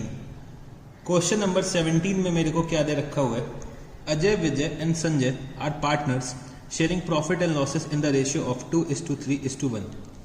The balance sheet of the firm as on 31 March 2018 is as follows. तो कैपिटल अकाउंट्स मेरे को दे रखे हैं विजय, संजय। तो बच्चे विजय और संजय का मेरे को कैपिटल अकाउंट का क्रेडिट बैलेंस दे रखा है 85,000 और बच्चे 68,000 रुपीज़, और अजय के कैपिटल अकाउंट का मेरे को डेबिट बैलेंस दे रखा है 20,000 रुपीज़। ठीक है जी। फिर जनरल रिजर्व 30,000 रुपीज़ के दे रखे हैं।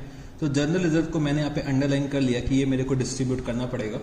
फिर बच्चे sundry creditors 25,000 rupees, furniture and fixture 30,000 rupees, office equipment 20,000 rupees, motor car 60,000 rupees, stock 40,000 rupees, sundry debtors 20,000 rupees, cash at bank 18,000 rupees और बच्चे अजय कैपिटल का डेबिट बैलेंस आ रहा है 20,000 रुपीज़ का।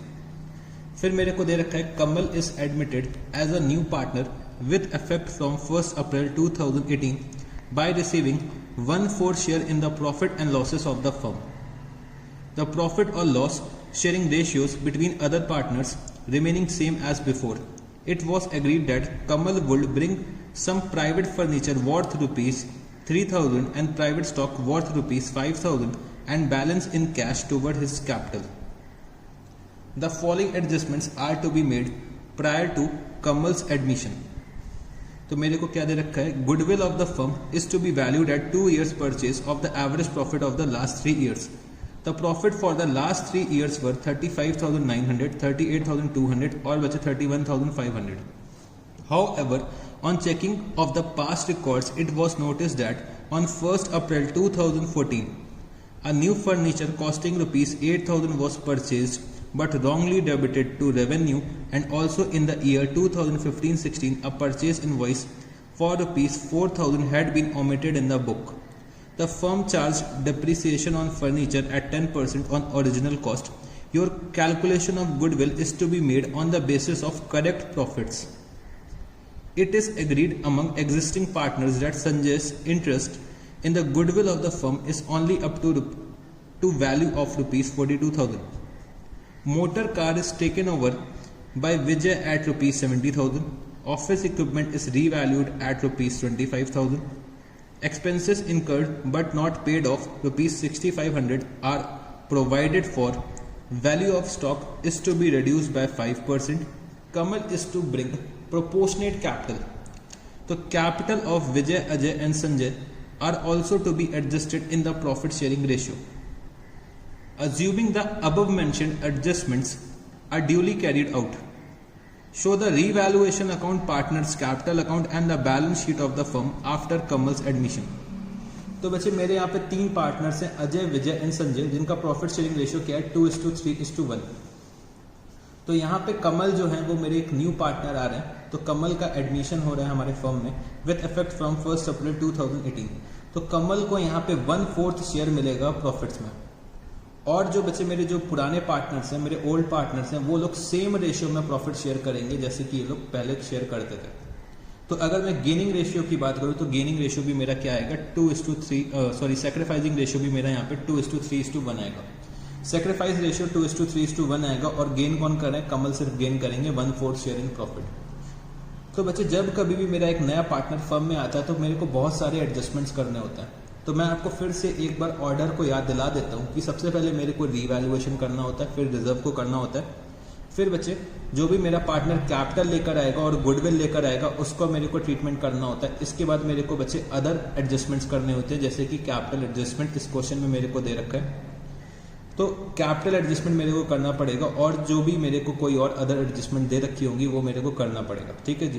तो गुडविल के वैल्यूएशन के लिए मेरे को दे रखा है कि भाई गुडविल हमें वैल्यू करनी है 2 years purchase of the average profit of the last 3 years। और मेरे को लास्ट 3 years के प्रॉफिट दे रखे हैं, बट जो ये मेरे को प्रॉफिट दे रखे हैं वो मेरे करेक्ट प्रॉफिट नहीं है। मेरे को यहाँ पे कुछ एडजस्टमेंट्स करने होंगे प्रॉफिट्स में, जैसे कि हम लोगों ने फर्नीचर परचेज करा था बट हम लोगों ने गलती से उसको प्रॉफिट एंड लॉस अकाउंट में डेबिट कर दिया। बच्चे हम लोगों को एसेट्स को कैपिटलाइज करना चाहिए बट गलती से प्रॉफिट एंड लॉस अकाउंट में डेबिट कर दिया, तो उसका इफेक्ट मेरे को लेना पड़ेगा, उसको मेरे को रेक्टिफाई करना पड़ेगा। और एक हमारी जो परचेज इनवॉइस होगी 4,000 की, वो हम लोग ओमिट कर गए बुक्स में रिकॉर्ड करने के लिए, तो मेरे को करेक्ट प्रॉफिट्स कैलकुलेट करने पड़ेंगे।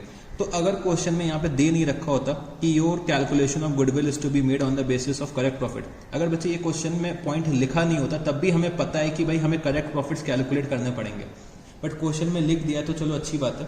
अगर ना भी लिखा होता तब भी मैं करेक्ट प्रॉफिट्स कैलकुलेट करता। बच्चे याद करो, हम लोग future maintainable profits after tax का कैलकुलेशन करते थे, हम लोग एडजस्टेड प्रॉफिट्स का कैलकुलेशन करते थे।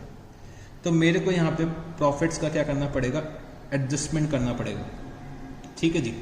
फिर बच्चे मेरे को यहाँ पे दे रखा हुआ है that Sanjay's interest in the goodwill of the firm. तो बच्चे मेरे को यहाँ पे Sanjay's interest in the goodwill of the firm दे रखा हुआ है is only up to the value of rupees 42,000। तो ये बच्चे मेरे लिए एक नया पॉइंट है, ये पॉइंट मेरे लिए क्या है, एक नया पॉइंट है।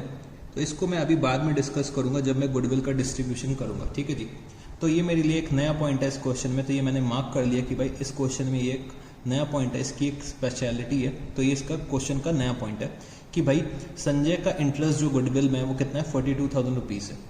तो बच्चे एग्जामिनर भी क्या करता है ना, ऐसे ही 1-2 पॉइंट्स कुछ नए टाइप के दे देगा आपको एग्जाम में और आप लोग उस पॉइंट में झूलते रह जाओगे, खेलते रह जाओगे। तो बच्चे इसी वजह से आप लोगों को पेपर टफ लगता है कि एग्जामिनर क्या करेगा, एक पॉइंट बस डाल देगा क्वेश्चन में जो आप लोगों ने शायद ना पढ़ा हो, बस सिंपल एप्लीकेशन आपको करना होगा उस क्वेश्चन में अपने माइंड का। अगर वो क्वेश्चन से आप लोग जूझ जाते हो तो भाई आपके लिए पेपर वो इजी हो जाता है, और जो बच्चे उस पॉइंट से डील नहीं कर पाते हैं तो उनके लिए पेपर टफ हो जाता है। बट एक्चुअली में पेपर बच्चे बहुत ईजी आता है, क्योंकि अगर हम लोगों ने सब कुछ पढ़ रखा है तो पेपर टफ हो ही नहीं सकता। अगर हम लोगों ने टॉपिक पढ़ रखा है तो भाई पेपर टफ कैसे हो सकता है। हम लोग पूरा सिलेबस पढ़ रहे हैं। जो हमारा सिलेबस है, तो सिलेबस के आउट ऑफ थोड़ी ना पेपर आ जाएगा, आउट ऑफ द सिलेबस थोड़ी ना पेपर आएगा। जो हम लोगों ने सिलेबस में पढ़ रखा है, जितना भी हम लोगों ने पढ़ रखा है, उसी में से तो पेपर आएगा, उसी टॉपिक्स में तो पेपर आएगा। बस कुछ पॉइंट्स इंक्लूड कर देते हैं, कुछ एडजस्टमेंट्स इंक्लूड कर देते हैं, जिससे कि बच्चे कंफ्यूज हो जाएं, और वही कन्फ्यूजन का वो लोग फ़ायदा उठाते हैं। तो उन कन्फ्यूजन्स को हमें दूर करना है। हमें इतनी प्रैक्टिस कर लेनी है कि भाई एग्जामिनर कोई भी हमें एक नया पॉइंट दे दे तो हम लोग उससे क्या कर सकें, उससे हम लोग खेल जाएं, उससे हम लोग क्या कर जाएं, जूझ जाएं, और भाई हम लोग नंबर लेकर चले आएं। तो यही हमें एग्जाम्स में भी करना है। तो मेरे को यहाँ पे दे रखा है कि भाई it is agreed among the existing partner that Sanjay's interest in the goodwill of the firm is only up to ₹42,000। तो इसका ट्रीटमेंट अभी हम लोग बाद में देखेंगे कि भाई इसका मतलब क्या है। फिर मेरे को रीवैल्यूएशन दे रखा हुआ है। तो रीवैल्यूएशन में ये दे रखा है कि भाई यहाँ पे ऑफिस इक्विपमेंट को हमें रीवैल्यू करना है। मोटर कार जो है वो विजय अपने घर पे लेकर जा रहे हैं, तो मोटर कार को भी मेरे को रीवैल्यू करना पड़ेगा at ₹70,000। Expenses incurred but not paid, तो ये भी मेरे को रीवैल्यूएशन में लेकर आना पड़ेगा।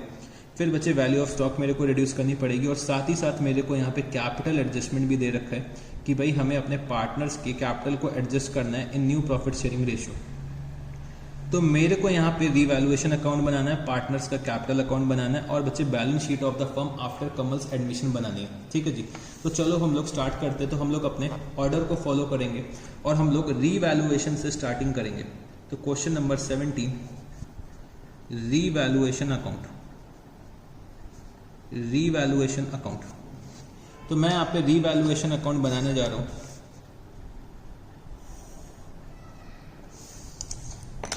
तो बच्चे रीवैल्यूएशन के लिए मेरे को दे रखा है motor car is taken over by Vijay at ₹70,000। तो भाई हम लोग मोटर कार को इंक्रीज कर देंगे, मोटर कार की वैल्यू को इंक्रीज कर देंगे, क्योंकि मोटर कार जो विजय है वो ₹70,000 पे लेकर जा रहा है। तो इसका मतलब क्या हो गया कि मोटर कार की वैल्यू मेरी इंक्रीज हो रही होगी। तो मैंने यहाँ पे क्या लिखा, मैंने यहाँ पे लिखा by motor car, by motor car. तो बच्चे अब तक हम लोग इतना परफेक्ट हो चुके हैं रीवैल्यूएशन अकाउंट बनाने में कि भाई अब हम लोग कोई गलती नहीं कर सकते। मैंने हर क्वेश्चन में रीवैल्यूएशन अकाउंट बनाया है पार्टनरशिप के, और मेरे ख्याल से मैंने आपको लास्ट 15 लेक्चर्स में लगभग हर लेक्चर में रीवैल्यूएशन अकाउंट तो बनवाया ही होगा। तो भाई रीवैल्यूएशन अकाउंट में आप लोग इतना परफेक्ट हो जाते हैं कि रीवैल्यूएशन अकाउंट में आप लोगों को टाइम नहीं लगता है। आपको पता होता है कि अगर मेरे को खुशी हो रही है तो मेरे को क्रेडिट करना है, और अगर मेरे को दुख हो रहा है तो मेरे को डेबिट करना है। तो मैंने यहाँ पे क्या लिखा, बाय मोटर कार, और हम लोग मोटर कार की वैल्यू ₹10,000 से इंक्रीज कर रहे हैं। फिर यहाँ पे दे रखा है office equipment is revalued at ₹25,000। तो भाई ऑफिस इक्विपमेंट की वैल्यू हम लोग ₹5,000 से इंक्रीज कर रहे हैं। तो मैंने यहाँ पे क्या लिखा, by office equipment account, by office equipment account. तो हम लोगों ने ऑफिस इक्विपमेंट की वैल्यू ₹5,000 से इंक्रीज कर दी है। फिर मेरे को दे रखा है expenses incurred but not paid of ₹6,500 are provided for. तो बच्चे हम लोगों ने कुछ एक्सपेंसेस इनकर करें बट अभी तक पे नहीं करें, तो उसको भी मेरे को क्या करना है, अपने बुक्स ऑफ अकाउंट्स में लेकर आना है। तो मैंने यहाँ पे क्या लिखा, 2 आउटस्टैंडिंग एक्सपेंसेस। बच्चे मेरे एक्सपेंसेस इंक्रीज हो रहे हैं तो मैं क्या करूंगा, डेबिट करूंगा। तो मैंने यहाँ पे लिखा 2 आउटस्टैंडिंग एक्सपेंसेस, कितना, ₹6,500। इसके बाद बच्चे मेरे को दे रखा है value of the stock, value of the stock is to be reduce by 5%। तो मैंने यहाँ पे क्या लिखा, टू स्टॉक अकाउंट। तो यहां पे मेरे को स्टॉक की वैल्यू 5% से रिड्यूस करनी है। तो स्टॉक की वैल्यू मेरे को दे रखी है 40,000। तो 40,000 का अगर मैं 5% निकालता हूं तो ये कितना आ जाएगा, ₹2,000। ठीक है जी। फिर बच्चे मेरे को क्वेश्चन में क्या दे रखा हुआ है कि भाई a new furniture costing ₹8,000 was purchased but wrongly debited to revenue and also in the year 2015-16 a purchase invoice of ₹4,000 had been omitted in the book. तो बच्चे 4,000 रुपए का परचेज इनवॉइस होगा, वो मैं अपने बुक्स ऑफ अकाउंट्स में लिखना भूल गया। तो भाई अगर हम लोग परचेजेस लिखते हैं अपने बुक्स ऑफ अकाउंट्स में तो बच्चे परचेजेस मेरा एक्सपेंस होता है। तो अगर मेरे एक्सपेंसेस इंक्रीज होंगे तो हम लोग क्या करेंगे, डेबिट करेंगे। तो मैंने यहाँ पे क्या लिखा, to purchases omitted, to purchases omitted कितना, ₹4,000।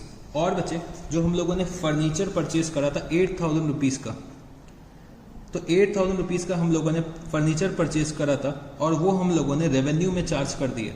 तो आज मेरे को पता चल रहा है कि भाई फर्नीचर हम लोगों ने गलती से रेवेन्यू में चार्ज कर दिया था। तो बच्चे अब मेरे को फर्नीचर को बुक्स ऑफ अकाउंट्स में तो रिकॉग्नाइज करना पड़ेगा ना, तो मेरे को आज की वैल्यू कैलकुलेट करनी पड़ेगी फर्नीचर की। मेरे को अब यहाँ पे आज की वैल्यू कैलकुलेट करनी पड़ेगी फर्नीचर की, और बच्चे फर्नीचर को हमें अपने बुक्स ऑफ अकाउंट्स में रिकॉग्नाइज करना पड़ेगा। तो मेरे को आज की वैल्यू कैलकुलेट करनी है, on the balance sheet date मेरे को फर्नीचर की वैल्यू कैलकुलेट करनी है। तो चलो हम लोग चलते हैं वर्किंग नोट पे। तो फर्नीचर को रिकॉग्नाइज करना है, तो calculation of value of furniture, calculation of value of furniture as on 31 March 2018। तो बच्चे मेरे को यहाँ पे वैल्यू कब की दे रखी है, मेरे को वैल्यू दे रखी है 1 अप्रैल 2014 की वैल्यू दे रखी है। तो 1 अप्रैल 2014 की वैल्यू कितनी है, 8,000 रुपीज़, 8,000 रुपीज़ की वैल्यू दे रखी है। तो बच्चे हर साल मैं डेप्रीसिएशन कितना चार्ज कर रहा हूँ, 10% ऑन ओरिजिनल कॉस्ट। तो मेरे को यहाँ पे डेप्रीसिएशन चार्ज करना है, तो डेप्रीसिएशन बच्चे मैं यहाँ पे कितने साल का चार्ज करूंगा, तो 14, 15, 15, 16, 16, 17 और बच्चे 17, 18। तो डेप्रीसिएशन फॉर 4 ईयर्स मैं यहाँ पे चार्ज कर दूंगा। तो डेप्रीसिएशन 4 ईयर्स का कितना निकल के आएगा, 8,000 का 10% इंटू 4। तो अगर मैं 8,000 का 10% निकालता हूँ और 4 साल का डेप्रीसिएशन कैलकुलेट करता हूँ, तो 4 साल का डेप्रीसिएशन कितना आ जाएगा, तो डेप्रीसिएशन बच्चे आ जाएगा 3,200 रुपीज़। तो वैल्यू कितनी आ जाएगी, 4,800 रुपीज़। ठीक है जी। तो 4,800 रुपीज़ को मेरे को यहाँ पे रिकॉग्नाइज करना है रिवैल्यूएशन अकाउंट में। तो मैंने यहाँ पे क्या लिखा, bye furniture account, bye furniture account 4,800 rupees. तो बच्चे मैंने यहाँ पे रीवैल्यूएशन से रिलेटेड सारे आइटम्स लिख लिए। तो अब हम लोग यहाँ पे चेक करते हैं कि भाई रीवैल्यूएशन का प्रॉफिट आएगा कि लॉस आएगा। तो बच्चे मेरे को यहाँ पे क्रेडिट का टोटल ज़्यादा लग रहा है, तो अगर हम लोग क्रेडिट का टोटल करते हैं तो क्रेडिट साइड का टोटल कितना आएगा, क्रेडिट साइड का टोटल आ जाएगा 19,800 रुपीज़।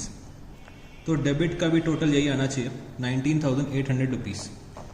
तो अगर हम लोग यहाँ पे रीवैल्यूएशन का प्रॉफिट कैलकुलेट करते हैं तो रीवैल्यूएशन का प्रॉफिट कितना आएगा, रीवैल्यूएशन का बच्चे प्रॉफिट आ जाएगा 19,800 minus 6,500 rupees minus 2,000 minus 4,000 rupees. तो रीवैल्यूएशन का प्रॉफिट आ रहा है 7,300 रुपीज़। रीवैल्यूएशन का प्रॉफिट आ रहा है 7,300 रुपीज़। ये मेरे को डिस्ट्रीब्यूट करना पड़ेगा among the old partners in their old profit sharing ratio. तो ओल्ड पार्टनर्स कौन कौन से हैं, अजय, तो to Ajay's capital account, to Vijay's capital account, और बचे टू संजयस कैपिटल अकाउंट। तो इनका प्रॉफिट शेयरिंग रेशियो क्या है, 2:3:1, मतलब 2/6, 3/6 और बचे 1/6। तो 7,300 रुपीज़ अगर हम लोग डिस्ट्रीब्यूट करते हैं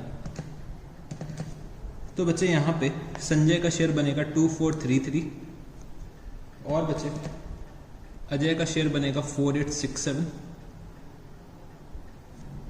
और बच्चे तो शायद मैंने एक गलत कैलकुलेट कर दिया, ये कितना बनेगा 1,217 आएगा, 1,217 और बच्चे ये कितना आएगा, ये आ जाएगा 2,433 और यहाँ पे विजय का शेयर कितना बनेगा, विजय का शेयर बन जाएगा 3,650। ठीक है जी। तो शायद मैंने कुछ कैलकुलेशन मिस्टेक कर दी थी। तो यहाँ पे अजय, विजय और संजय का शेयर कितना बनेगा, 2,433, 3,650 और 1,217। तो हम लोगों ने यहाँ पे रिवैल्यूएशन अकाउंट बना लिया। अब बच्चे मेरे को यहाँ पे पार्टनर्स के कैपिटल अकाउंट बनाने, तो मैंने यहाँ पे क्या लिखा, capital account.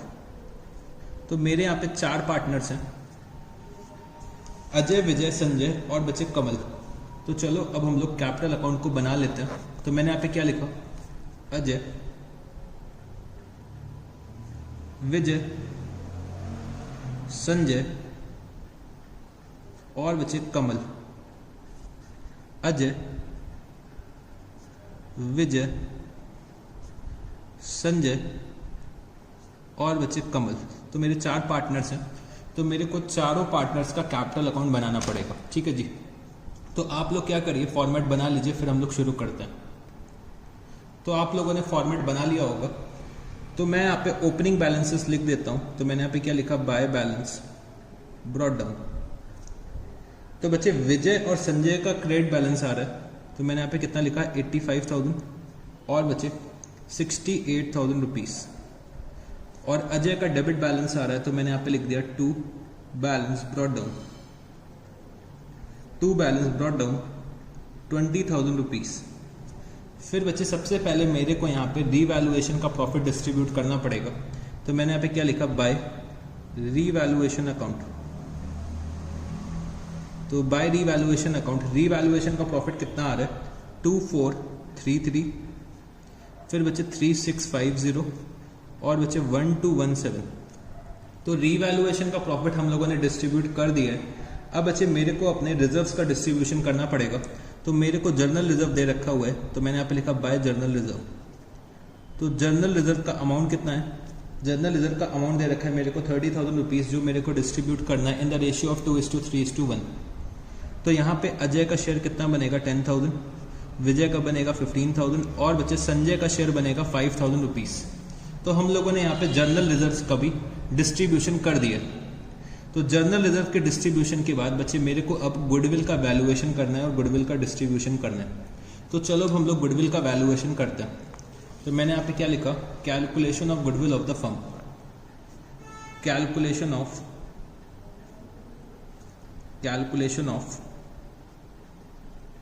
Goodwill of the firm. तो गुडविल का वैल्यूएशन मेरे को करना है। तो गुडविल के वैल्यूएशन के लिए मेरे को दे रखा है कि goodwill is to be valued at 2 years purchase of the average profit of the last 3 years। तो भाई मेरे को गुडविल का वैल्यूएशन करना है on the basis of average profit of the last 3 years और नंबर ऑफ ईयर्स परचेज मेरे को दे रखा है 2। ठीक है जी, तो सबसे पहले मेरे को यहाँ पे एडजस्टेड प्रॉफिट्स निकालने पड़ेंगे, करेक्ट प्रॉफिट्स निकालने पड़ेंगे, क्योंकि मैंने यहाँ पे फर्नीचर को क्या करा है, फर्नीचर को गलती से प्रॉफिट एंड लॉस अकाउंट में डेबिट कर दिया है और परचेज इनवॉइस को हम लोग रिकॉर्ड करना भूल गए थे। तो पहले मेरे को यहाँ पे प्रॉफिट्स को रेक्टिफाई करना पड़ेगा। तो मेरे को लास्ट 3 years के प्रॉफिट दे रखे हैं। तो अगर मैं लास्ट 3 years की बात करूँ तो भाई लास्ट 3 years के अकॉर्डिंग मेरा एक तो हो जाएगा 2017-18, 2016-17 और बचे 2015-16। ये मेरे 3 लास्ट ईयर्स हो जाएंगे। और मेरे को प्रॉफिट्स कितने दे रखे हैं, तो मैंने यहाँ पे लिखा प्रॉफिट्स गिवन। प्रॉफिट्स मेरे को दे रखे हुए हैं 35,900, 38,200 और बचे 31,500 रुपीज़। तो ये मेरे को 3 साल के प्रॉफिट्स दे रखे हुए हैं। तो इन प्रॉफिट्स में मेरे को क्या करना है, एडजस्टमेंट करना है। तो एडजस्टमेंट किस किस चीज़ों का करना पड़ेगा, आप समझने की कोशिश करना। एक तो बच्चे हम लोगों ने फर्नीचर को एज एन रेवेन्यू रिकॉर्ड कर लिया, फर्नीचर को एज एन रेवेन्यू रिकॉर्ड करा है। तो वो हम लोगों ने रेवेन्यू किस ईयर में रिकॉर्ड करा होगा, बच्चे हम लोगों ने फर्नीचर परचेज करा था 1 अप्रैल 2014 को। तो भाई ये तो हम लोगों ने 2014-15 में रिकॉर्ड करा होगा ना एज एन रेवेन्यू। तो ये दिक्कत तो 2014-15 के प्रॉफिट्स में होगी। तो बट मैं यहाँ पे कंसिडर कौन सा कर रहा हूँ, 15-16, 16-17 और 17-18। तो भाई 8,000 रुपये तो जो हम लोग रेक्टिफाई करेंगे, 8,000 रुपये से जो प्रॉफिट इंक्रीज करेंगे वो तो हम लोग 2014-15 में करेंगे। बट 2014-15 मेरे इस क्वेश्चन के लिए रेलेवेंट नहीं है। मेरे लिए रेलेवेंट क्या है, 15-16, 16-17 और 17-18। ठीक है जी, तो मेरे लिए रेलेवेंट क्या होगा, सिर्फ और सिर्फ डेप्रिसिएशन रेलेवेंट होगा फर्नीचर का। तो मेरे को यहाँ पे डेप्रिसिएशन लिखना पड़ेगा। तो मैंने यहाँ पे क्या लिखा, माइनस डेप्रिसिएशन। तो डेप्रिसिएशन बच्चे 800 रुपीज़ निकल के आ रहा है पर एनम। तो मैं यहाँ पे डेप्रिसिएशन 800 रुपीज़ लेस कर दूंगा। फिर बच्चे हम लोग एक परचेज इनवॉइस रिकॉर्ड करना भूल गए। तो अगर हम लोग परचेज इंक्रीज करते हैं तो मेरा प्रॉफिट क्या हो जाएगा, कम हो जाएगा। तो मैंने यहाँ पे लिखा परचेज इनवॉइस ओमिटेड। तो जो हम लोगों ने परचेज इनवॉइस ओमिट करी है वो बच्चे इन 2015-16 ओमिट करी है। तो मैंने यहाँ पे क्या लिखा, -4,000। तो अब मेरे को यहाँ पे करेक्ट प्रॉफिट्स मिल जाएंगे। तो मैंने यहाँ पे क्या लिखा, करेक्ट प्रॉफिट्स। करेक्ट प्रॉफिट्स मेरे कितने आ जाएंगे बच्चे, करेक्ट प्रॉफिट्स मेरे यहाँ पे आ जाएंगे। तो 35,900 माइनस 800 माइनस 400, तो ये हो जाएगा 31,100 रुपीज़। फिर बचे 38,200 माइनस 800 अगर मैं करता हूँ तो 37,400 रुपीज़, 31,500 माइनस 800 अगर मैं करता हूँ तो ये हो जाएगा 30,700 रुपीज़। तो मेरे को यहाँ पे करेक्ट प्रॉफिट्स मिल गए। अब मेरे को एवरेज प्रॉफिट चाहिए। तो अगर मैं average profits of 3 years calculate करता हूँ तो एवरेज प्रॉफिट्स मेरे कितने आ जाएंगे, 31,100 प्लस 37,400 प्लस 30,700 डिवाइडेड बाय 3। तो मेरे यहाँ पे एवरेज प्रॉफिट कितने आ जाएंगे बच्चे, 99,200 अगर मैं डिवाइड करता हूँ 3 से तो एवरेज प्रॉफिट मेरा आ रहा है 33,067। तो अगर हम लोग गुडविल को कैलकुलेट करते हैं तो goodwill is equal to average profit of the last 3 years into number of years of purchase. Number of years of purchase मेरे को 2 दे रखा हुआ है। तो मेरी गुडविल का वैल्यूएशन कितना आ जाएगा, गुडविल ऑफ द फर्म बच्चे यहाँ पे आ जाएगी 66,133। गुडविल ऑफ द फर्म कितनी आ जाएगी, 66,133।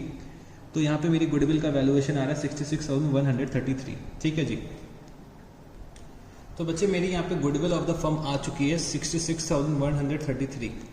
अब मेरे को यहाँ पे कमल का शेयर कैलकुलेट करना है, कमल का शेयर। ठीक है जी। तो कमल का शेयर अगर हम लोग कैलकुलेट करते हैं तो 66,133 इंटू 1/4, क्योंकि कमल जो आ रहा है वो 1/4 शेयर के लिए आ रहा है। तो कमल का शेयर यहाँ पे कितना निकल के आएगा, 66,133 डिवाइडेड बाय 4। तो कमल का गुडविल का शेयर कितना आ रहा है, 16,533। तो कमल अपने गुडविल का शेयर पे करेंगे सैक्रिफाइसिंग पार्टनर्स को। ठीक है जी। तो अब मेरे को गुडविल का शेयर निकालना है अजय, विजय और संजय का। अजय, विजय और संजय का शेयर निकालना है गुडविल का। तो भाई कमल इतना पेमेंट करेंगे बट अजय, विजय और संजय को क्या मिलना चाहिए, अब मेरे को ये कैलकुलेट करना है। तो मेरे को क्वेश्चन में ये दे रखा हुआ है, it is agreed among existing partners that Sanjay's interest in the goodwill of the firm is only up to the value of ₹42,000। तो बच्चे संजय का जो इंटरेस्ट है वो अप टू ₹42,000 है। तो जो भी गुडविल ऑफ द फर्म आएगी, तो गुडविल ऑफ द फर्म जो भी निकल के आएगी उसमें जो संजय का इंटरेस्ट होगा वो अप टू ₹42,000 होगा। मैं एक बार फिर से रिपीट करता हूं कि जो भी संजय का शेयर होगा, जो भी संजय का इंटरेस्ट होगा गुडविल ऑफ द फर्म में, वो बच्चे only up to the value of ₹42,000 है। तो यहाँ पे गुडविल ऑफ द फर्म कितनी आ रही, 66,133। तो इसमें संजय का इंटरेस्ट अप टू ₹42,000 है। तो मेरे को अब गुडविल का डिस्ट्रीब्यूशन करना है अमंग द सैक्रिफाइसिंग पार्टनर्स। तो ये मैं कैसे करूंगा, आप समझने की कोशिश करना कि भाई गुडविल ऑफ द फर्म मेरे को दे रखी है, गुडविल ऑफ द फर्म मेरे को दे रखी है कितनी, 66,133। और संजय का इंटरेस्ट, संजय का जो इंटरेस्ट है वो बच्चे up to the value of कितना है, संजय का इंटरेस्ट जो है वो up to the value of 42,000 है। ठीक है जी, up to the value of 42,000 है। तो रिमेनिंग अमाउंट जो गुडविल का बचेगा वो कितना आएगा, 24,133। तो इसमें जो इंटरेस्ट होगा वो बच्चे सिर्फ और सिर्फ अजय एंड विजय का होगा। अजय और विजय का इंटरेस्ट होगा 24,133 में। और बच्चे संजय का जो इंटरेस्ट है वो up to the value of 42,000 rupees जो गुडविल ऑफ द फर्म आ रही उसमें है। तो मतलब 42,000 रुपीज में अजय का भी इंटरेस्ट होगा। देखो बच्चे गुडविल ऑफ द फर्म आ रही है 66,133। ठीक है जी। अब यहाँ पे संजय का जो इंटरेस्ट है वो up to the value of 42,000 है। तो भाई संजय का अगर interest up to the value of 42,000 है तो इसमें अजय और विजय का भी तो इंटरेस्ट होगा। संजय का interest after the value of 42,000 कुछ भी नहीं है। तो after the value of 42,000 Ajay और विजय का सिर्फ इंटरेस्ट होगा, और up to the value of 42,000 बच्चे अजय, विजय और संजय तीनों का ही इंटरेस्ट है। अब मेरे को 16,533 रुपए डिस्ट्रीब्यूट करने हैं। मेरे को यहाँ पे 16,533 रुपीज डिस्ट्रीब्यूट कर दें। तो ये अब मैं कैसे करूंगा, आप समझने की कोशिश करना। ठीक है जी। तो चलो यहाँ पे लिखना मेरे साथ कि भाई 16,533 रुपए मेरे को डिस्ट्रीब्यूट करने, 16,533 रुपए मेरे को डिस्ट्रीब्यूट करने। तो भाई यहाँ पे अप टू 42,000 रुपीज अजय, विजय और संजय तीनों का ही इंटरेस्ट है। तो अगर मैं तीनों की बात करता हूं तो भाई तीनों का जो इंटरेस्ट है वो up to the value of 42,000 है। और टोटल वैल्यू कितनी आ रही है गुडविल की? टोटल वैल्यू मेरी गुडविल की आ रही थी 66,133। तो अगर मैं ये कैलकुलेट करता हूं तो ये कितना आ जाएगा बच्चे? अगर मैं सॉल्व करता हूं तो ये आ जाएगा 16,533 इंटू 42,000 डिवाइडेड बाई 66,133। तो ये मेरा आ रहा है 10,500 रुपीज। ठीक है जी। और बच्चे 16,533 की अगर मैं बात करूं तो 24,000 रुपए पे, मतलब 24,133 रुपए पे, 24,133 रुपए पे बच्चे यहाँ पे सिर्फ अजय और विजय का इंटरेस्ट है। अजय और विजय का इंटरेस्ट कितने पे है? 24,133 पे। तो 66,133 में 24,133 का जो इंटरेस्ट है वो अजय और विजय का है। तो अगर मैं ये कैलकुलेट करता हूँ तो ये कितना आ जाएगा? 16,533 इंटू 24,133 डिवाइडेड बाय 66,133। तो ये मेरा कितना आ जाएगा?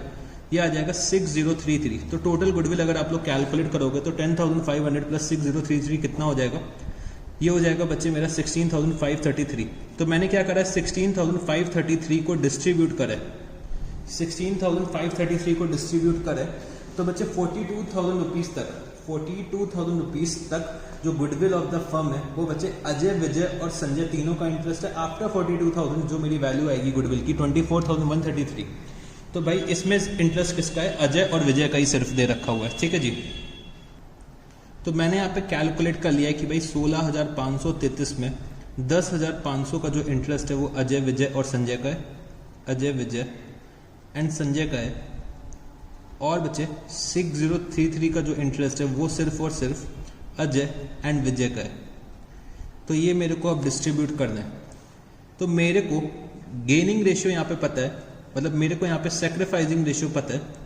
सेक्रीफाइसिंग रेशियो जो इन तीनों पार्टनर्स का है वो क्या है? इनका सेक्रीफाइसिंग रेशियो 2:3:1 का है। ठीक है जी।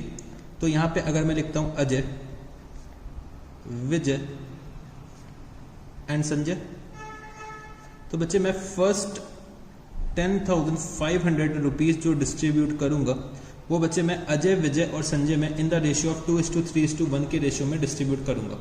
तो अगर मैं ये डिस्ट्रीब्यूट करता हूं तो ये कितना आ जाएगा? ये बच्चे आ जाएगा 1750, 3,500 और बच्चे 5250। फिर बच्चे जो मेरे नेक्स्ट 6033 है, नेक्स्ट 6033 है वो बच्चे मेरे को सिर्फ और सिर्फ अजय और विजय में डिस्ट्रीब्यूट करना है इन द रेशियो ऑफ 2:3।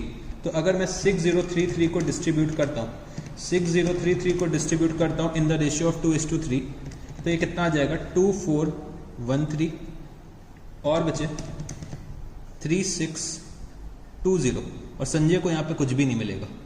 तो ये मैंने गुडविल का शेयर निकाल लिया अजय, विजय और संजय का। अजय, विजय और संजय का मैंने यहाँ पे गुडविल का शेयर कितना निकाला? 3620 प्लस 5250। तो ये कितना आ जाएगा? 8870 1750 और बच्चे ये कितना आ जाएगा? 5913। तो अगर आप लोग इसका टोटल करोगे तो टोटल कितना आना चाहिए? 16533 आना चाहिए। तो बच्चे हम लोगों ने यहाँ पे अजय, विजय और संजय का शेयर निकाल लिया है गुडविल ऑफ द फर्म में। ठीक है जी। तो गुडविल ऑफ द फर्म में मैंने यहाँ पे अजय, विजय और संजय का शेयर कैलकुलेट कर लिए। तो चलो अब हम लोग चलते हैं अपने कैपिटल अकाउंट की तरफ। ठीक है जी। कैपिटल अकाउंट की तरफ चलते हैं। तो मेरे को ये पता है कि भाई सबसे पहले मेरे को रिवैल्यूएशन करना होता है, उसके बाद मेरे को रिजर्व्स का ट्रीटमेंट करना होता है, उसके बाद जो भी मेरा इनकमिंग पार्टनर है जो भी कैपिटल लेकर आ रहा है और गुडविल का शेयर लेकर आ रहा होता है तो उसका ट्रीटमेंट करना होता है। तो कैपिटल के लिए यहाँ पे बोल रखा है कि भाई कमल जो है वो प्रोपोर्शनेट कैपिटल लेकर आएंगे।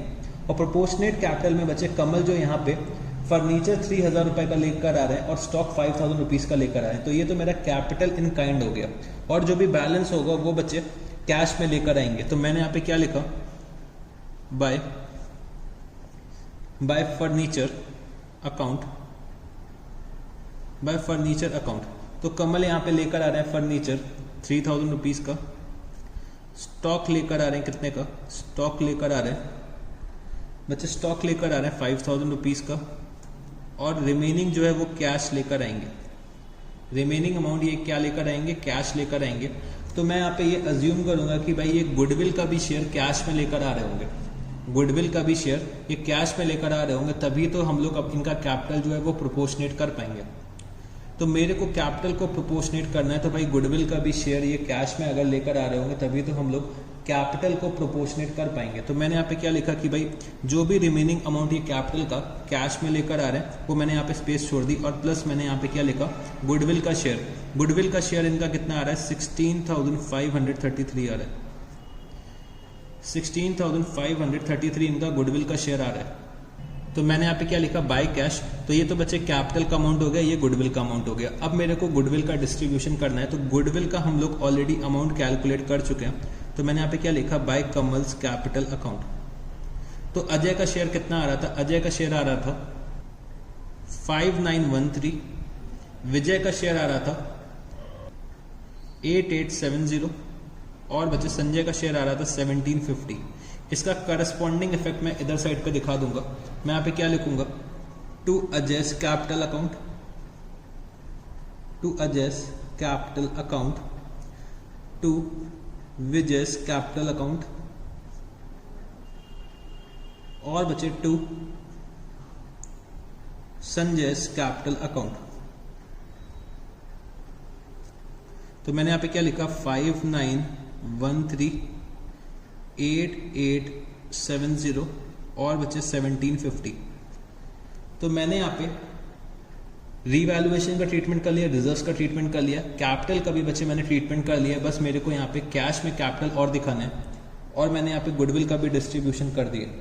अब बच्चे मेरे को यहाँ पे अदर एडजस्टमेंट्स करना होगा। तो अदर एडजस्टमेंट्स में मेरे को ये दे रखा हुआ है कि motor car is taken over by Vijay at ₹70,000। तो मैंने यहाँ पे क्या लिखा, टू मोटर कार अकाउंट। तो अदर एडजस्टमेंट्स में पहले मैंने मोटर कार को विजय को दे दिया, फिर अब मैं करने जा रहा हूं कैपिटल एडजस्टमेंट। तो कैपिटल एडजस्टमेंट के लिए मेरे को दे रखा हुआ है कि capital of Vijay, Ajay and Sanjay और also to be adjusted in profit sharing ratio. और मेरे को कमल का भी कैपिटल दिखाना है कि भाई कमल जो है वो प्रोपोर्शनेट कैपिटल लेकर आ रहे हैं in their profit sharing ratio. तो मेरे को यहाँ पे न्यू प्रॉफिट शेयरिंग रेशियो पहले कैलकुलेट करना पड़ेगा, फिर मेरे को यहाँ पे combined adjusted capital of remaining partners calculate करना पड़ेगा, ओल्ड पार्टनर्स कैलकुलेट करना पड़ेगा। उसके बेसिस में मेरे को न्यू फर्म की कैपिटल कैलकुलेट करनी पड़ेगी। याद करो बच्चे, हम लोगों ने केस 2 पढ़ा था एडमिशन ऑफ पार्टनर में एडजस्टमेंट ऑफ कैपिटल का। तो वो केस 2 का एप्लीकेशन यहाँ पे करना है। मैं यहाँ पे पहले combined adjusted capital of old partners calculate करूंगा, उसके बेसिस पे total capital of new firm calculate करूंगा। फिर बच्चे मेरे को अपने पार्टनर्स की कैपिटल कैलकुलेट करनी पड़ेगी। ठीक है जी। तो सबसे पहले मेरे को यहाँ पे प्रॉफिट शेयरिंग रेशियो चाहिए होगा। तो मैंने यहाँ पे क्या लिखा, working note number 4, calculation of new profit sharing ratio, calculation of new profit sharing ratio. तो मेरे को यहाँ पे profit sharing ratio new calculate करना है। तो मेरे 3 पार्टनर्स हैं, मतलब 4 पार्टनर्स हो गए हैं। तो भाई कमल जो आ रहे हैं वो 1/4 शेयर के लिए आ रहे हैं। ठीक है जी। टोटल शेयर कितना होता है 1, तो कमल आ रहे हैं 1/4 के लिए, तो रिमेनिंग शेयर कितना हो गया 3/4। तो 3/4 जो हमारे ओल्ड पार्टनर्स हैं वो शेयर करेंगे इन द रेशियो ऑफ 2:3:1। तो अगर मैं यहाँ पे अजय का शेयर निकालता हूँ, तो अजय का शेयर निकालता हूँ और विजय का शेयर निकालता हूँ, अजय विजय एंड संजय। तो अजय विजय और संजय का शेयर कितना आ जाएगा, अजय विजय और संजय का शेयर आ जाएगा 3/4 और बचे 3/4 into old profit sharing ratio. तो ये कितना हो जाएगा 2/6, 3/6 और बचे 1/6। ठीक है जी। तो अगर मैं इसको सॉल्व करता हूँ तो ये कितना हो जाएगा, ये हो जाएगा बच्चे 2/8, ये हो जाएगा 3/8, ये हो जाएगा बच्चे 1/8। और मेरे को कमल का शेयर पता है, कमल का शेयर क्या है 1/4 है। तो अगर मैं इसको इक्विवेलेंट लेकर आता हूं तो ये कितना हो जाएगा 2/8। तो इनका न्यू प्रॉफिट शेयरिंग रेशियो क्या आ जाएगा 2:3:1:2। ठीक है जी। न्यू प्रॉफिट शेयरिंग रेशियो मैंने कैलकुलेट कर लिया। अब मेरे को combined adjusted capital of old partners calculate करना है। तो मैंने यहाँ पे क्या लिखा, वर्किंग नोट नंबर 5, और मैंने यहाँ पे लिखा कैपिटल एडजस्टमेंट, कैपिटल एडजस्टमेंट। तो मेरे को यहाँ पे कंबाइंड एडजस्टेड कैपिटल चाहिए होगा of old partner, combined adjusted capital of old partners. Combined adjusted capital of old partners. तो मेरे 3 पार्टनर्स हैं ओल्ड, अजय, विजय और बचे संजय। तो अगर हम लोग इनके कैपिटल बैलेंसेस को कैलकुलेट करते हैं तो कितना आएगा? अगर अजय का कैलकुलेट करते हैं तो बच्चे अजय का डेबिट बैलेंस आ रहा था ओपनिंग का। तो अगर मैं क्रेडिट साइड का देखता हूँ तो भाई क्रेडिट साइड का अगर मैं देखता हूँ तो ये कितना आ रहा है? 10,000 प्लस 2433 प्लस 5913 माइनस 20,000। तो अजय का डेबिट बैलेंस आ रहा है 1654। तो अजय का डेबिट बैलेंस आ रहा है 1654। तो मैंने यहाँ पे क्या लिखा? माइनस 1654 इनका डेबिट बैलेंस आ रहा है। ठीक है जी। फिर मेरे को विजय का चाहिए होगा। तो विजय का अगर हम लोग कैलकुलेट करते हैं तो 85,000 plus 3650 plus 15,000 plus 8870 minus 70,000 rupees. तो विजय का बैलेंस कितना आ रहा है? विजय का बैलेंस आ रहा है 42,520। फिर अगर हम लोग संजय का कैलकुलेट करते हैं तो 68,000 प्लस 1217 प्लस 5,000 प्लस 1750। तो संजय का बैलेंस आ रहा है 75967।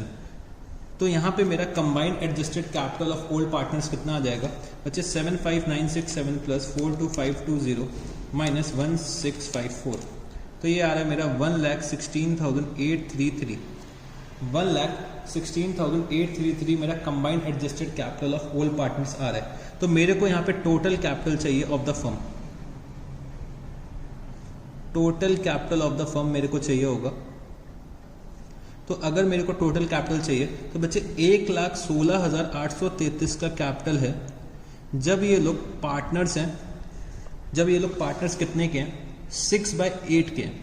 ये लोग टोटल पार्टनर्स कितने के? ये तीनों पार्टनर्स मिलके इनका प्रॉफिट शेयरिंग रेशियो क्या बनेगा बच्चे? 6/8 होगा। तो अगर 1,16,833 की कैपिटल है फॉर 6/8 प्रॉफिट शेयरिंग रेशियो, तो मेरे को यहाँ पे total capital of the firm चाहिए होगी। तो मैं क्या करूंगा? उसके रेसिप्रोकल से मल्टीप्लाई कर दूंगा, मतलब पीएसआर के प्रॉफिट शेयरिंग रेशियो के रेसिप्रोकल से मल्टीप्लाई कर दूंगा। तो 1,16,833 का कैपिटल है फॉर 6/8 प्रॉफिट शेयरिंग रेशियो। तो total capital of the firm कितना आ जाएगा? 1,16,833 इंटू 8 डिवाइडेड बाय 6। तो मेरे को यहाँ पे total capital of the firm कितना मिल जाएगा? 1,55,777। तो टोटल कैपिटल अब मेरे को पता चल गया है। तो अब मैं इंडिविजुअल कैपिटल निकाल सकता हूं अपने पार्टनर्स का। तो मैंने यहाँ पे क्या लिखा? अजय, विजय, संजय और बच्चे कमल। अजय, विजय, संजय एंड कमल। तो अजय की अगर मैं बात करूं तो capital in the new firm Ajay का कितना हो जाएगा? Capital in the new firm, capital in the new firm Ajay का कितना हो जाएगा? 1,55,777 का 2/8। तो 2/8 के पार्टनर अजय, विजय जो पार्टनर है वो 3/8 के हैं, संजय जो है वो 1/8 के हैं और कमल जो है वो 2/8 के हैं। तो अगर मैं निकालता हूं तो ये कितना आ जाएगा बच्चे? यहाँ पे आ जाएगा 38,944। तो 38,944 कमल का भी होना चाहिए। फिर बच्चे अगर मैं कैलकुलेट करता हूं, विजय एंड संजय का, तो विजय एंड संजय का कितना आ जाएगा? तो संजय का आ रहा है 19,472 और विजय का आ रहा है 58,416। ठीक है जी। और इनके एडजस्टेड कैपिटल बैलेंस क्या है? एडजस्टेड कैपिटल बैलेंस इनके क्या दे रखे हुए? तो मैंने यहाँ पे लिखा adjusted capital balance. Adjusted capital balance इनके दे रखे हैं। अजय का -1654 मतलब इनका डेबिट बैलेंस है। 42,520 विजय का है। और बचे संजय का कितना है? 75,967 है। ठीक है जी। और यहाँ पे कमल जो है वो 38,944 का कैपिटल लेकर आएंगे। बट बच्चे ये कुछ पार्ट फर्नीचर में लेकर आ रहे हैं, मतलब एज अ फर्नीचर लेकर आ रहे हैं और कुछ एज अ स्टॉक लेकर आ रहे हैं। तो फर्नीचर और स्टॉक ये लेकर कितना आ रहे हैं? फर्नीचर और स्टॉक ये लेकर आ रहे हैं 8,000 रुपीज का। फर्नीचर और स्टॉक ये टोटल कंबाइन करके 8,000 रुपीज का लेकर आ रहे हैं। तो मैंने यहाँ पे क्या लिखा? 8,000 रुपीज अभी इनका बैलेंस चल रहा है। तो ये कैश कितना लेकर आएंगे ये मेरे को अब कैलकुलेट करना है। तो अगर हम इनको कंपेयर करते हैं, capital in the new firm और एडजस्टेड कैपिटल बैलेंसेस को कंपेयर करते हैं, तो अजय जो है वो घर से कितना लेकर आएंगे 38,944 प्लस 1654, तो ये हो जाएगा 40,598। बच्चे विजय का कैपिटल होना चाहिए 58,416 पर है कितना 42520, तो 58,416 माइनस 42520, तो 15,896 विजय लेकर आएंगे। और बच्चे संजय का कैपिटल होना चाहिए 19,472, बट संजय का कैपिटल है कितना 75,967, तो संजय यहाँ पे अपने घर लेकर जाएंगे कितना 75,967 माइनस 19,472, तो संजय घर लेकर चले जाएंगे 56,495। और कमल कितना कैश लेकर आएंगे, कमल कैश लेकर आएंगे 38,944 माइनस 8,000, तो ये आ जाएगा 30,944। ठीक है जी। तो यहाँ पे मैं क्या लिख सकता हूँ, ये बच्चे शॉर्ट है, ये शॉर्ट है, ये एक्सेस है, और ये बच्चे शॉर्ट है। ठीक है जी। तो चलो बच्चे अब हम लोग इसका एडजस्टमेंट कैपिटल अकाउंट में कर देते हैं। तो मैं यहाँ पे क्या लिखूंगा, बाय बैंक अकाउंट। तो बच्चे मेरे को बैंक अकाउंट दे रखा था, यहाँ पे भी बैंक अकाउंट कर लेना आप लोग। तो बाय बैंक अकाउंट, तो बच्चे यहाँ पे कमल कितना लेकर आ रहे हैं, कमल बच्चे लेकर आ रहे हैं 30,944, तो मैंने यहाँ पे लिखा 30,944, 30,944 ये कैश लेकर आएंगे। तो टोटल बैंक अकाउंट में कितना डिपॉजिट करेंगे 30,944 प्लस 16,533, 47,477। ठीक है जी। और अजय विजय कितना लेकर आएंगे घर से, तो अजय और विजय घर से लेकर आ रहे हैं बच्चे, अजय और विजय लेकर आ रहे हैं 40,598 और 40,598 और बच्चे 15,896। और संजय यहाँ पे घर लेकर जा रहे हैं, तो मैंने यहाँ पे क्या लिखा टू बैंक अकाउंट। संजय कितना घर लेकर जा रहे हैं, संजय बच्चे यहाँ पे घर लेकर जा रहे हैं 56,495, 56,495। तो अगर मैं इनके यहाँ पे बैलेंसेस लिखना चाहूँ तो बैलेंसेस इनके कितने आ जाएंगे, तो बैलेंसेस हम लोग ऑलरेडी कैलकुलेट कर चुके हैं। बैलेंसेस कितने आ रहे हैं बच्चे 38,944, 58,416, 58,416। संजय का बैलेंस कितना आ रहा है, संजय का आ रहा है 19,472। और बच्चे कमल का कितना बैलेंस आ रहा है 38,944। तो हम लोगों ने यहाँ पे कैपिटल अकाउंट्स बना लिए हैं। तो अब आप लोग यहाँ पे कैपिटल अकाउंट्स का टोटल करिएगा। तो अगर हम लोग कैपिटल अकाउंट्स का टोटल करते हैं तो कितना आएगा बच्चे, अजय का आ जाएगा 58,944, 58,944। विजय का अगर मैं टोटल करता हूँ तो विजय का टोटल आ जाएगा 128,416, 128,416। और अगर मैं संजय का टोटल करता हूँ तो संजय का टोटल कितना आएगा, संजय का टोटल आ जाएगा 75,967 और बच्चे 75,967। फिर अगर हम लोग कमल का टोटल करते हैं तो कमल का टोटल कितना हो जाएगा 55,477 और 55,477। तो बच्चे हम लोगों ने रीवैल्यूएशन अकाउंट बना लिया, कैपिटल अकाउंट बना लिया। अब मेरे को balance sheet of new firm बनानी है। तो चलो हम लोग balance sheet of new firm बना लेते हैं।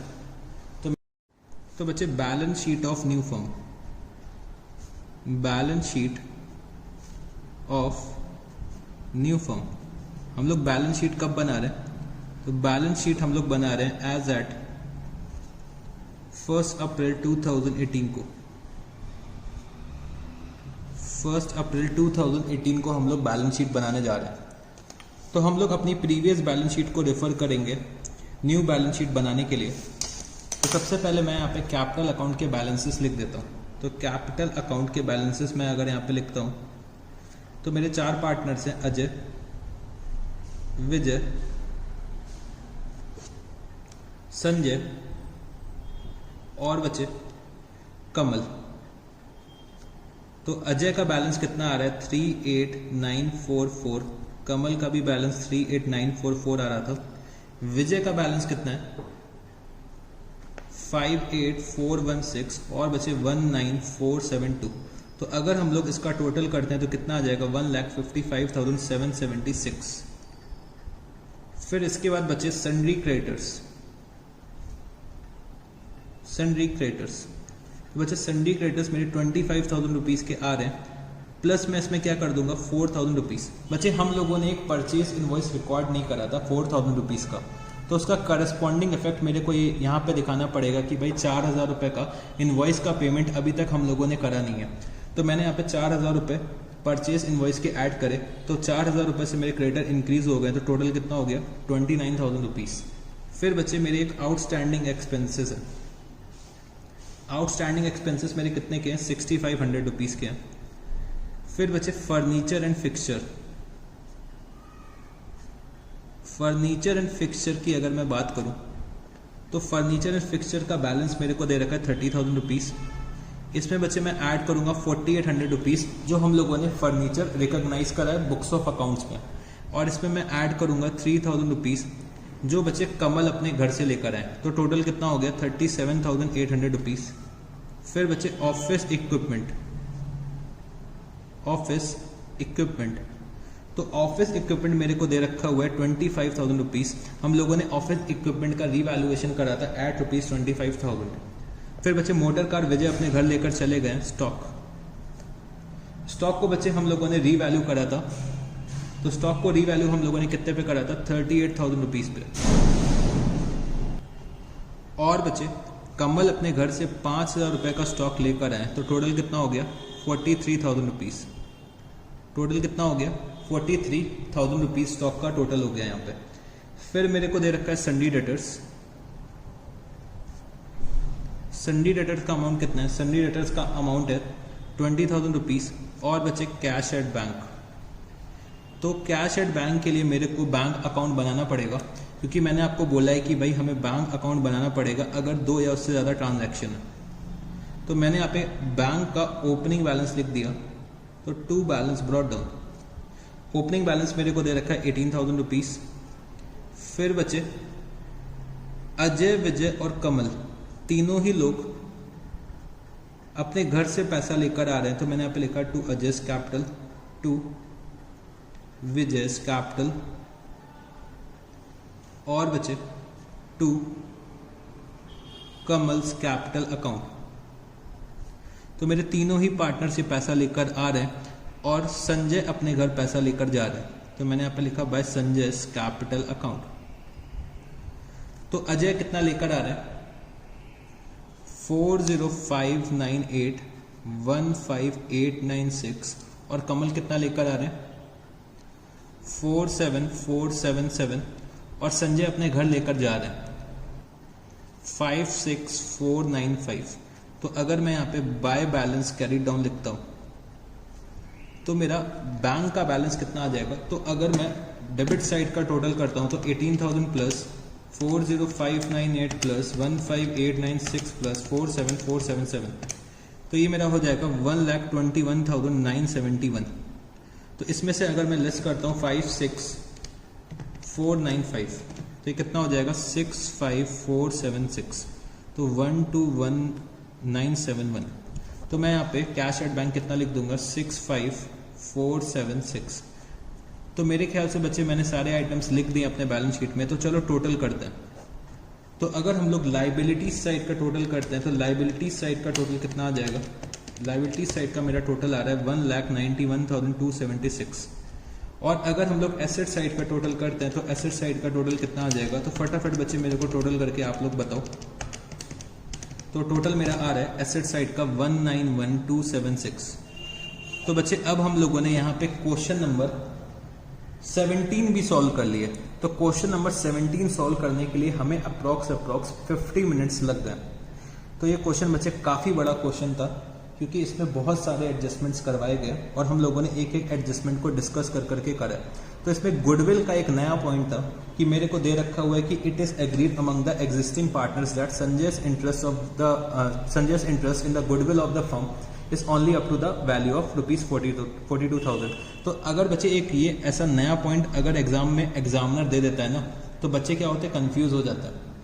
तो अब हम लोगों ने ये पॉइंट भी पढ़ लिया, तो आप लोगों को प्रिपेयर करना है अपने आप को कि अगर कोई एक नया पॉइंट हमें एग्जाम में मिल जाएगा तो वो हम लोग कैसे डील करेंगे।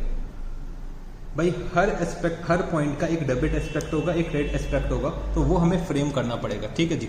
तो हम लोगों ने क्वेश्चन नंबर 17 सॉल्व कर लिया। तो क्वेश्चन नंबर 17 काफ़ी अच्छा क्वेश्चन था। तो बच्चे चलो अब आप लोग क्या करो, ब्रेक ले लो, ब्रेक के बाद हम लोग मिलते हैं। और ब्रेक के बाद मेरे को कुछ और क्वेश्चन सॉल्व कराने, तो वो क्वेश्चन सॉल्व करा दूंगा मैं, तो ये चैप्टर जो है वो यहाँ पे एंड हो जाएगा। तो चलो फिर अब हम लोग ब्रेक के बाद मिलते हैं। आप लोग भी चाय कॉफ़ी थोड़ा सा पी लीजिए, अपने आप को रिफ्रेश कर लीजिए, फिर हम लोग ब्रेक के बाद मिलते हैं।